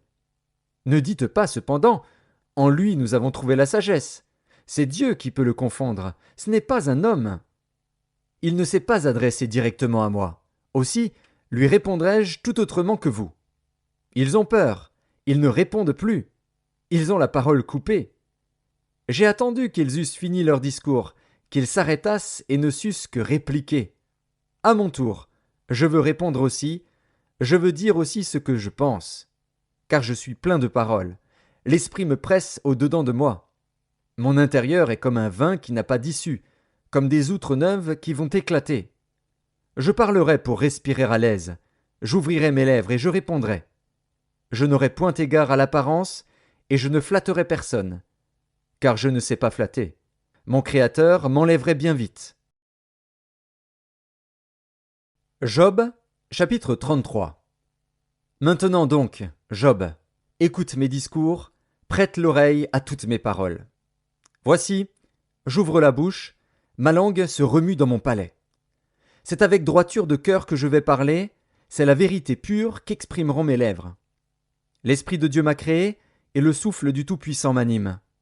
Si tu le peux, réponds-moi, défends ta cause, tiens-toi prêt. Devant Dieu je suis ton semblable, j'ai été comme toi formé de la boue. Ainsi mes terreurs ne te troubleront pas, et mon poids ne saurait t'accabler. Mais tu as dit à mes oreilles, et j'ai entendu le son de tes paroles. Je suis pur, je suis sans péché, je suis net, il n'y a point en moi d'iniquité. Et Dieu trouve contre moi des motifs de haine, il me traite comme son ennemi. Il met mes pieds dans les ceps, il surveille tous mes mouvements. Je te répondrai qu'en cela tu n'as pas raison, car Dieu est plus grand que l'homme. Veux-tu donc disputer avec lui, parce qu'il ne rend aucun compte de ses actes? Dieu parle cependant, tantôt d'une manière, tantôt d'une autre, et l'on n'y prend point garde. Il parle par des songes, par des visions nocturnes, quand les hommes sont livrés à un profond sommeil, quand ils sont endormis sur leur couche. Alors il leur donne des avertissements et met le sceau à ses instructions, afin de détourner l'homme du mal et de le préserver de l'orgueil, afin de garantir son âme de la fosse et sa vie des coups du glaive. Par la douleur aussi, l'homme est repris sur sa couche, quand une lutte continue vient agiter ses os. Alors il prend en dégoût le pain, même les aliments les plus exquis. Sa chair se consume et disparaît, ses os qu'on ne voyait pas sont mis à nu. Son âme s'approche de la fosse, et sa vie des messagers de la mort. Mais s'il se trouve pour lui un ange intercesseur, un d'entre les 1000 qui annonce à l'homme la voie qu'il doit suivre, Dieu a compassion de lui et dit à l'ange, « Délivre-le, afin qu'il ne descende pas dans la fosse. J'ai trouvé une rançon. » Et sa chair a plus de fraîcheur qu'au premier âge. Il revient au jour de sa jeunesse. Il adresse à Dieu sa prière, et Dieu lui est propice, lui laisse voir sa face avec joie, et lui rend son innocence. Il chante devant les hommes et dit, « J'ai péché, j'ai violé la justice, et je n'ai pas été puni comme je le méritais. Dieu a délivré mon âme pour qu'elle n'entrât pas dans la fosse, et ma vie s'épanouit à la lumière. » Voilà tout ce que Dieu fait, 2 fois, 3 fois, avec l'homme, pour ramener son âme de la fosse, pour l'éclairer de la lumière des vivants. Sois attentif, Job, écoute-moi. Tais-toi, et je parlerai. Si tu as quelque chose à dire, réponds-moi, parle, car je voudrais te donner raison. Si tu n'as rien à dire, écoute-moi. Tais-toi, et je t'enseignerai la sagesse. Job, chapitre 34. Élihu reprit et dit, « Sages, écoutez mes discours. Vous qui êtes intelligents, prêtez-moi l'oreille. Car l'oreille discerne les paroles, comme le palais savoure les aliments. Choisissons ce qui est juste, voyons entre nous ce qui est bon. » Job dit, « Je suis innocent, et Dieu me refuse justice. J'ai raison, et je passe pour menteur. Ma plaie est douloureuse, et je suis sans péché. Y a-t-il un homme semblable à Job, buvant la raillerie comme l'eau, marchant en société de ceux qui font le mal, cheminant de pair avec les impies? Car il a dit, « Il est inutile à l'homme de mettre son plaisir en Dieu. » Écoutez-moi donc, homme de sens. Loin de Dieu l'injustice, loin du Tout-Puissant l'iniquité. Il rend à l'homme selon ses œuvres, Il rétribue chacun selon ses voies. Non, certes, Dieu ne commet pas l'iniquité. Le Tout-Puissant ne viole pas la justice. Qui l'a chargé de gouverner la terre? Qui a confié l'univers à ses soins? S'il ne pensait qu'à lui-même, s'il retirait à lui son esprit et son souffle, toute chair périrait soudain, et l'homme rentrerait dans la poussière. Si tu as de l'intelligence, écoute ceci, prête l'oreille au son de mes paroles. Un ennemi de la justice régnerait-il? Et condamneras-tu le juste, le puissant, qui proclame la méchanceté des rois et l'iniquité des princes, qui n'a point égard à l'apparence des grands et ne distingue pas le riche du pauvre, parce que tous sont l'ouvrage de ses mains? En un instant, ils perdent la vie. Au milieu de la nuit, un peuple chancelle et périt. Le puissant disparaît, sans la main d'aucun homme. Car Dieu voit la conduite de tous. Il a les regards sur les pas de chacun. Il n'y a ni ténèbres, ni ombre de la mort, où puissent se cacher ceux qui commettent l'iniquité. Dieu n'a pas besoin d'observer longtemps, pour qu'un homme entre en jugement avec lui. Il brise les grands sans information, et il met d'autres à leur place. Car il connaît leurs œuvres. Il les renverse de nuit, et ils sont écrasés. Il les frappe comme des impies, à la face de tous les regards. En se détournant de lui, en abandonnant toutes ses voies, ils ont fait monter à Dieu le cri du pauvre. Ils l'ont rendu attentif au cri des malheureux. S'il donne le repos, qui répandra le trouble? S'il cache sa face, qui pourra le voir? Il traite à l'égal soit une nation, soit un homme, afin que l'impie ne domine plus, et qu'il ne soit plus un piège pour le peuple. Car a-t-il jamais dit à Dieu, « J'ai été châtié, je ne pécherai plus. Montre-moi ce que je ne vois pas. Si j'ai commis des injustices, je n'en commettrai plus. » Est-ce d'après toi que Dieu rendra la justice? C'est toi qui rejettes, qui choisis, mais non pas moi. Ce que tu sais, dis-le donc. Les hommes de sens seront de mon avis. Le sage qui m'écoute pensera comme moi. Job parle sans intelligence, et ses discours manquent de raison. Qu'il continue donc à être éprouvé, puisqu'il répond comme font les méchants. Car il ajoute à ses fautes de nouveaux péchés. Il bat des mains au milieu de nous, il multiplie ses paroles contre Dieu. Job, chapitre 35. Élihu reprit et dit: Imagines-tu avoir raison? Penses-tu te justifier devant Dieu quand tu dis: Que me sert-il? Que me revient-il de ne pas pécher? C'est à toi que je vais répondre, et à tes amis en même temps. Considère les cieux et regarde. Vois les nuées, comme elles sont au-dessus de toi. Si tu pèches, quel tort lui causes-tu? Et quand tes péchés se multiplient, que lui fais-tu? Si tu es juste, que lui donnes-tu? Que reçoit-il de ta main? Ta méchanceté ne peut nuire qu'à ton semblable, ta justice n'est utile qu'au Fils de l'homme. On crie contre la multitude des oppresseurs, on se plaint de la violence d'un grand nombre. Mais nul ne dit: Où est Dieu, mon Créateur, qui inspire des chants d'allégresse pendant la nuit, qui nous instruit plus que les bêtes de la terre, et nous donne l'intelligence plus qu'aux oiseaux du ciel? On a beau crier alors, Dieu ne répond pas, à cause de l'orgueil des méchants. C'est en vain que l'on crie. Dieu n'écoute pas, le Tout-Puissant n'y a point égard. Bien que tu dises que tu ne le vois pas, ta cause est devant lui.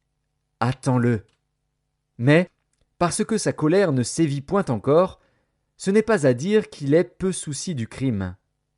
Ainsi Job ouvre vainement la bouche, il multiplie les paroles sans intelligence. Job, chapitre 36. Élihu continua et dit: Attends un peu, et je vais poursuivre, car j'ai des paroles encore pour la cause de Dieu. Je prendrai mes raisons de haut, et je prouverai la justice de mon Créateur. Sois-en sûr, mes discours ne sont pas des mensonges, mes sentiments devant toi sont sincères. Dieu est puissant, mais il ne rejette personne. Il est puissant par la force de son intelligence.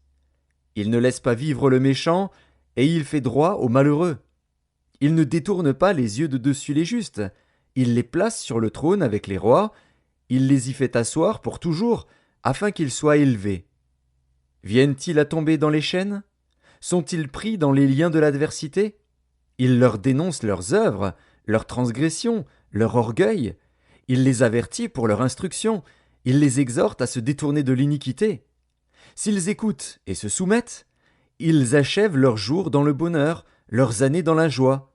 S'ils n'écoutent pas, ils périssent par le glaive, ils expirent dans leur aveuglement. Les impies se livrent à la colère, ils ne crient pas à Dieu quand il les enchaîne. Ils perdent la vie dans leur jeunesse, ils meurent comme les débauchés. Mais Dieu sauve le malheureux dans sa misère, et c'est par la souffrance qu'il l'avertit. Il te retirera aussi de la détresse pour te mettre au large, en pleine liberté, et ta table sera chargée de mets succulents. Mais si tu défends ta cause comme un impie, le châtiment est inséparable de ta cause. Que l'irritation ne t'entraîne pas à la moquerie, et que la grandeur de la rançon ne te fasse pas dévier. Tes cris suffiraient-ils pour te sortir d'angoisse, et même toutes les forces que tu pourrais déployer? Ne soupire pas après la nuit, qui enlève les peuples de leur place. Garde-toi de te livrer au mal, car la souffrance t'y dispose. Dieu est grand par sa puissance. Qui saurait enseigner comme lui? Qui lui prescrit ses voies? Qui ose dire « Tu fais mal » ? Souviens-toi d'exalter ses œuvres, que célèbrent tous les hommes. Tout homme les contemple, chacun les voit de loin. Dieu est grand, mais sa grandeur nous échappe. Le nombre de ses années est impénétrable. Il attire à lui les gouttes d'eau, il les réduit en vapeur et forme la pluie. Les nuages la laissent couler, ils la répandent sur la foule des hommes. Et qui comprendra le déchirement de la nuée, le fracas de sa tente? Voici, il étend autour de lui sa lumière, et il se cache jusque dans les profondeurs de la mer. Par ses moyens il juge les peuples, et il donne la nourriture avec abondance. Il prend la lumière dans sa main, il la dirige sur ses adversaires. Il s'annonce par un grondement. Les troupeaux pressentent son approche. Job, chapitre 37. Mon cœur est tout tremblant, il bondit hors de sa place. Écoutez, écoutez le frémissement de sa voix, le grondement qui sort de sa bouche. Il le fait rouler dans toute l'étendue des cieux, et son éclair brille jusqu'aux extrémités de la terre. Puis éclate un rugissement. Il tonne de sa voix majestueuse. Il ne retient plus l'éclair, dès que sa voix retentit. Dieu tonne avec sa voix d'une manière merveilleuse. Il fait de grandes choses que nous ne comprenons pas. Il dit à la neige, « Tombe sur la terre ». Il le dit à la pluie, même aux plus fortes pluies. Il met un sceau sur la main de tous les hommes, afin que tous se reconnaissent comme ses créatures. L'animal sauvage se retire dans une caverne et se couche dans sa tanière. L'ouragan vient du midi, et le froid des vents du nord. Par son souffle, Dieu produit la glace. Il réduit l'espace où se répandaient les eaux. Il charge de vapeur les nuages, il les disperse étincelants. Leurs évolutions varient selon ses desseins, pour l'accomplissement de tout ce qu'il leur ordonne, sur la face de la terre habitée. C'est comme une verge dont il frappe sa terre, ou comme un signe de son amour, qu'il les fait apparaître. Job, sois attentif à ces choses. Considère encore les merveilles de Dieu. Sais-tu comment Dieu les dirige et fait briller son nuage étincelant? Comprends-tu le balancement des nuées, les merveilles de celui dont la science est parfaite? Sais-tu pourquoi tes vêtements sont chauds quand la terre se repose par le vent du midi? Peux-tu, comme lui, étendre les cieux, aussi solides qu'un miroir de fonte? Fais-nous connaître ce que nous devons lui dire. Nous sommes trop ignorants pour nous adresser à lui. Lui annoncera-t-on que je parlerai? Mais quel est l'homme qui désire sa perte? On ne peut fixer le soleil qui resplendit dans les cieux lorsqu'un vent passe et en ramène la pureté. Le septentrion le rend éclatant comme l'or.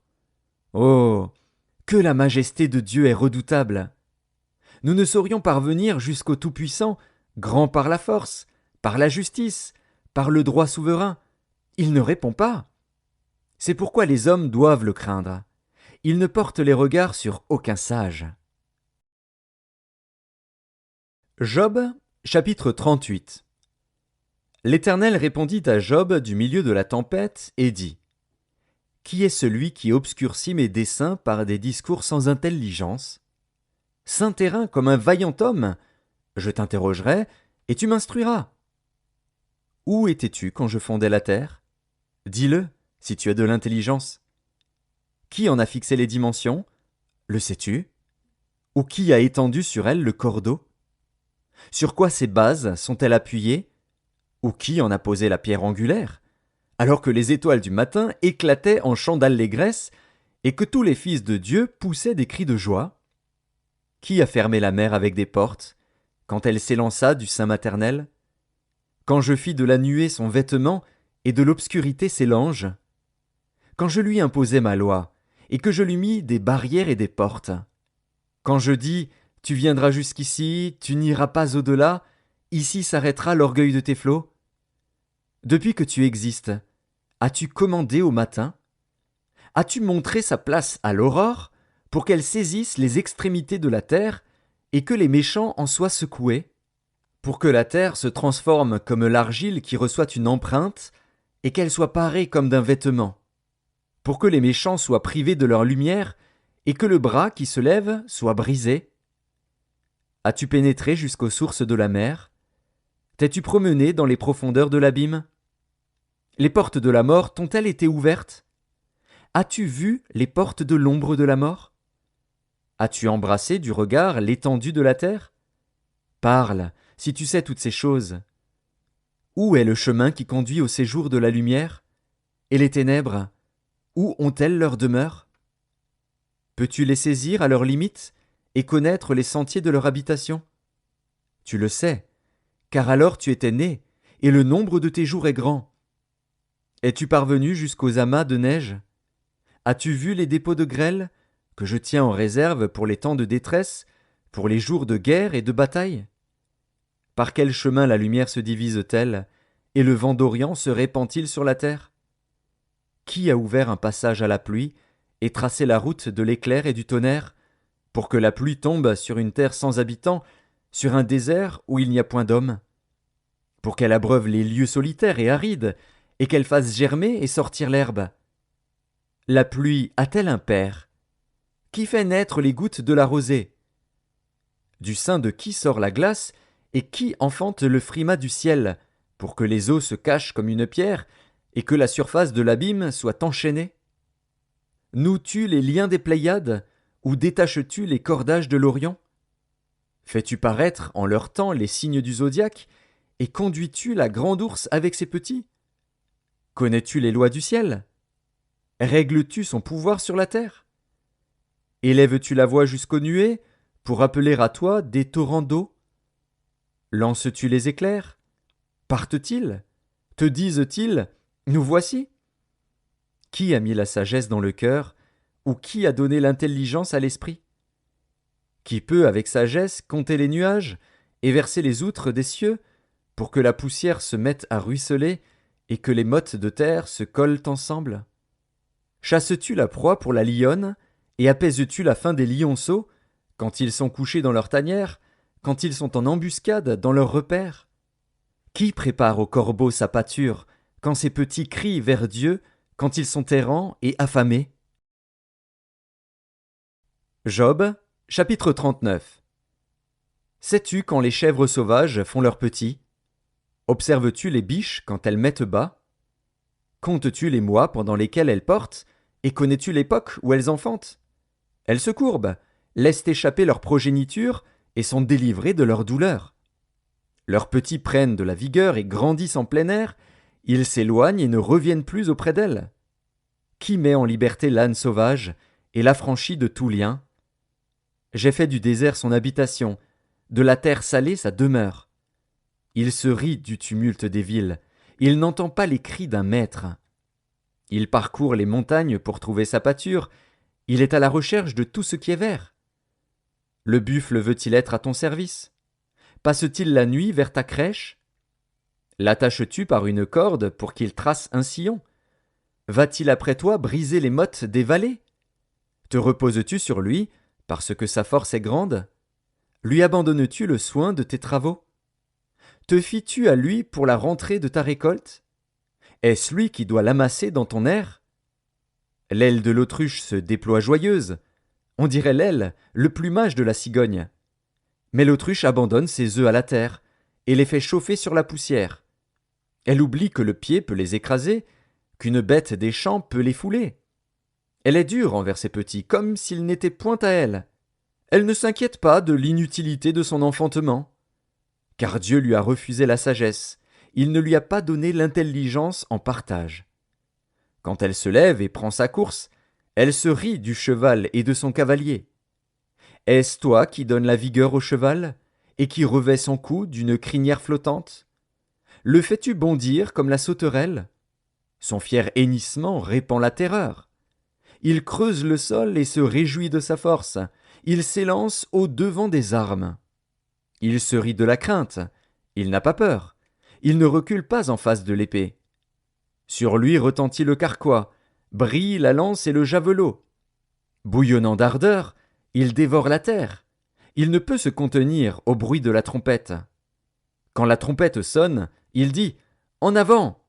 Et de loin il flaire la bataille, la voix tonnante des chefs et les cris de guerre.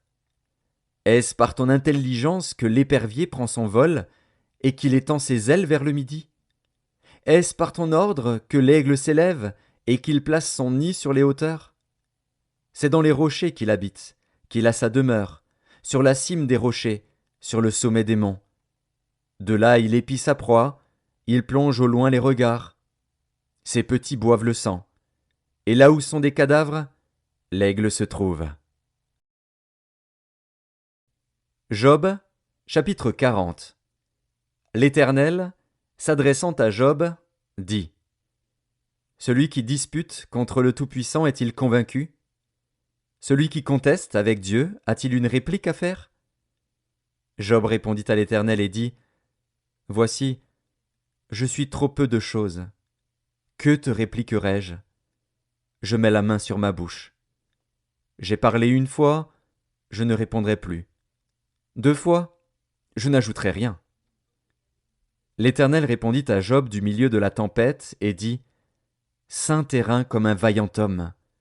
Je t'interrogerai, et tu m'instruiras. Anéantiras-tu jusqu'à ma justice? Me condamneras-tu pour te donner droit?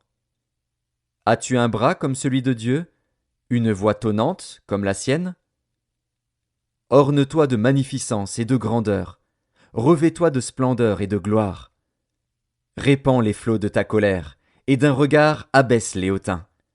D'un regard humilie les hautains, écrase sur place les méchants. Cache-les tous ensemble dans la poussière, enferme leur front dans les ténèbres. Alors je rends hommage à la puissance de ta droite. Voici l'hippopotame à qui j'ai donné la vie comme à toi.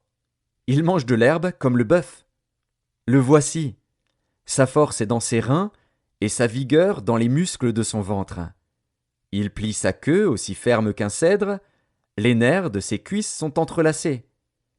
Ses os sont des tubes d'airain, ses membres sont comme des barres de fer. Il est la première des œuvres de Dieu. Celui qui l'a fait l'a pourvu d'un glaive. Il trouve sa pâture dans les montagnes, où se jouent toutes les bêtes des champs. Il se couche sous les lotus, au milieu des roseaux et des marécages.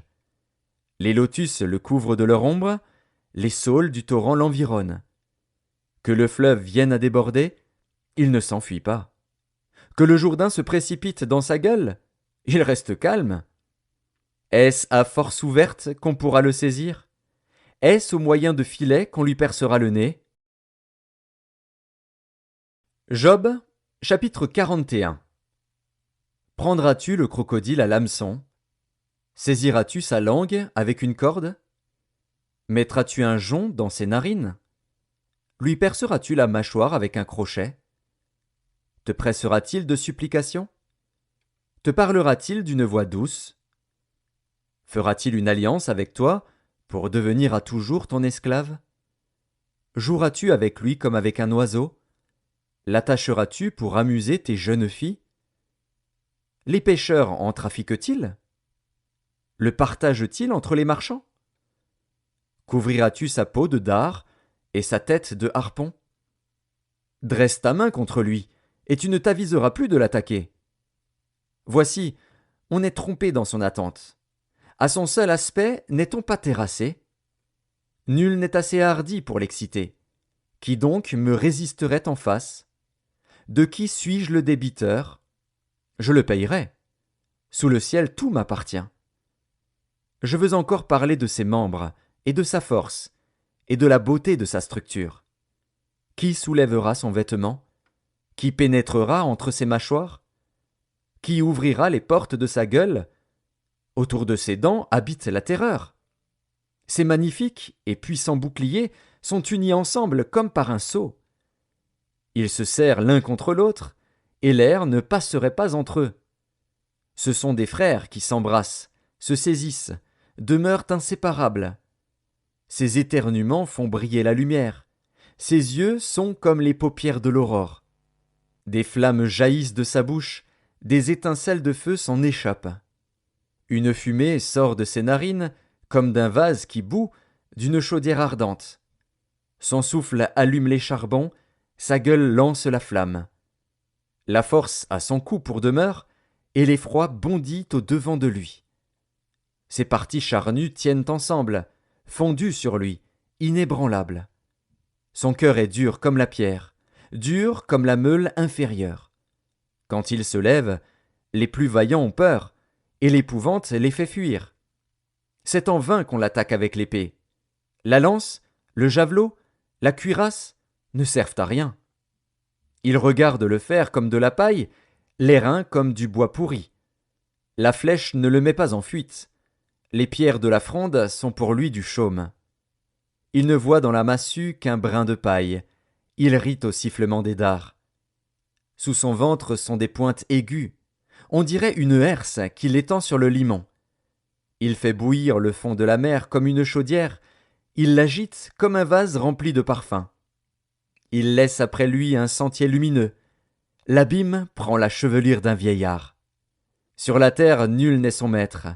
Il a été créé pour ne rien craindre. Il regarde avec dédain tout ce qui est élevé. Il est le roi des plus fiers animaux. Job, chapitre 42. Job répondit à l'Éternel et dit : Je reconnais que tu peux tout, et que rien ne s'oppose à tes pensées. Quel est celui qui a la folie d'obscurcir mes desseins? Oui, j'ai parlé, sans les comprendre, de merveilles qui me dépassent et que je ne conçois pas. Écoute-moi, et je parlerai. Je t'interrogerai, et tu m'instruiras. Mon oreille avait entendu parler de toi. Mais maintenant, mon œil t'a vu. C'est pourquoi je me condamne, et je me repens sur la poussière et sur la cendre. Après que l'Éternel eut adressé ces paroles à Job, il dit à Éliphaz de Théman : Ma colère est enflammée contre toi et contre tes deux amis, parce que vous n'avez pas parlé de moi avec droiture comme l'a fait mon serviteur Job. Prenez maintenant 7 taureaux et 7 béliers, allez auprès de mon serviteur Job, et offrez pour vous un holocauste. Job, mon serviteur, priera pour vous, et c'est par égard pour lui seul que je ne vous traiterai pas selon votre folie, car vous n'avez pas parlé de moi avec droiture, comme l'a fait mon serviteur Job. Éliphaz de Théman, Bildad de Shuar, et Tsophar de Nahama allèrent et firent comme l'Éternel leur avait dit. Et l'Éternel eut égard à la prière de Job. L'Éternel rétablit Job dans son premier état, quand Job eut prié pour ses amis, et l'Éternel lui accorda le double de tout ce qu'il avait possédé. Les frères, les sœurs et les anciens amis de Job vinrent tous le visiter, et ils mangèrent avec lui dans sa maison. Ils le plaignirent et le consolèrent de tous les malheurs que l'Éternel avait fait venir sur lui, et chacun lui donna un késita et un anneau d'or. Pendant ces dernières années, Job reçut de l'Éternel plus de bénédictions qu'il n'en avait reçues dans les premières. Il posséda 14 000 brebis, 6 000 chameaux, 1 000 paires de bœufs et 1 000 ânesses. Il eut 7 fils et 3 filles. Il donna à la première le nom de Jémima, à la seconde celui de Ketsia, et à la troisième celui de Kéren Hapuk.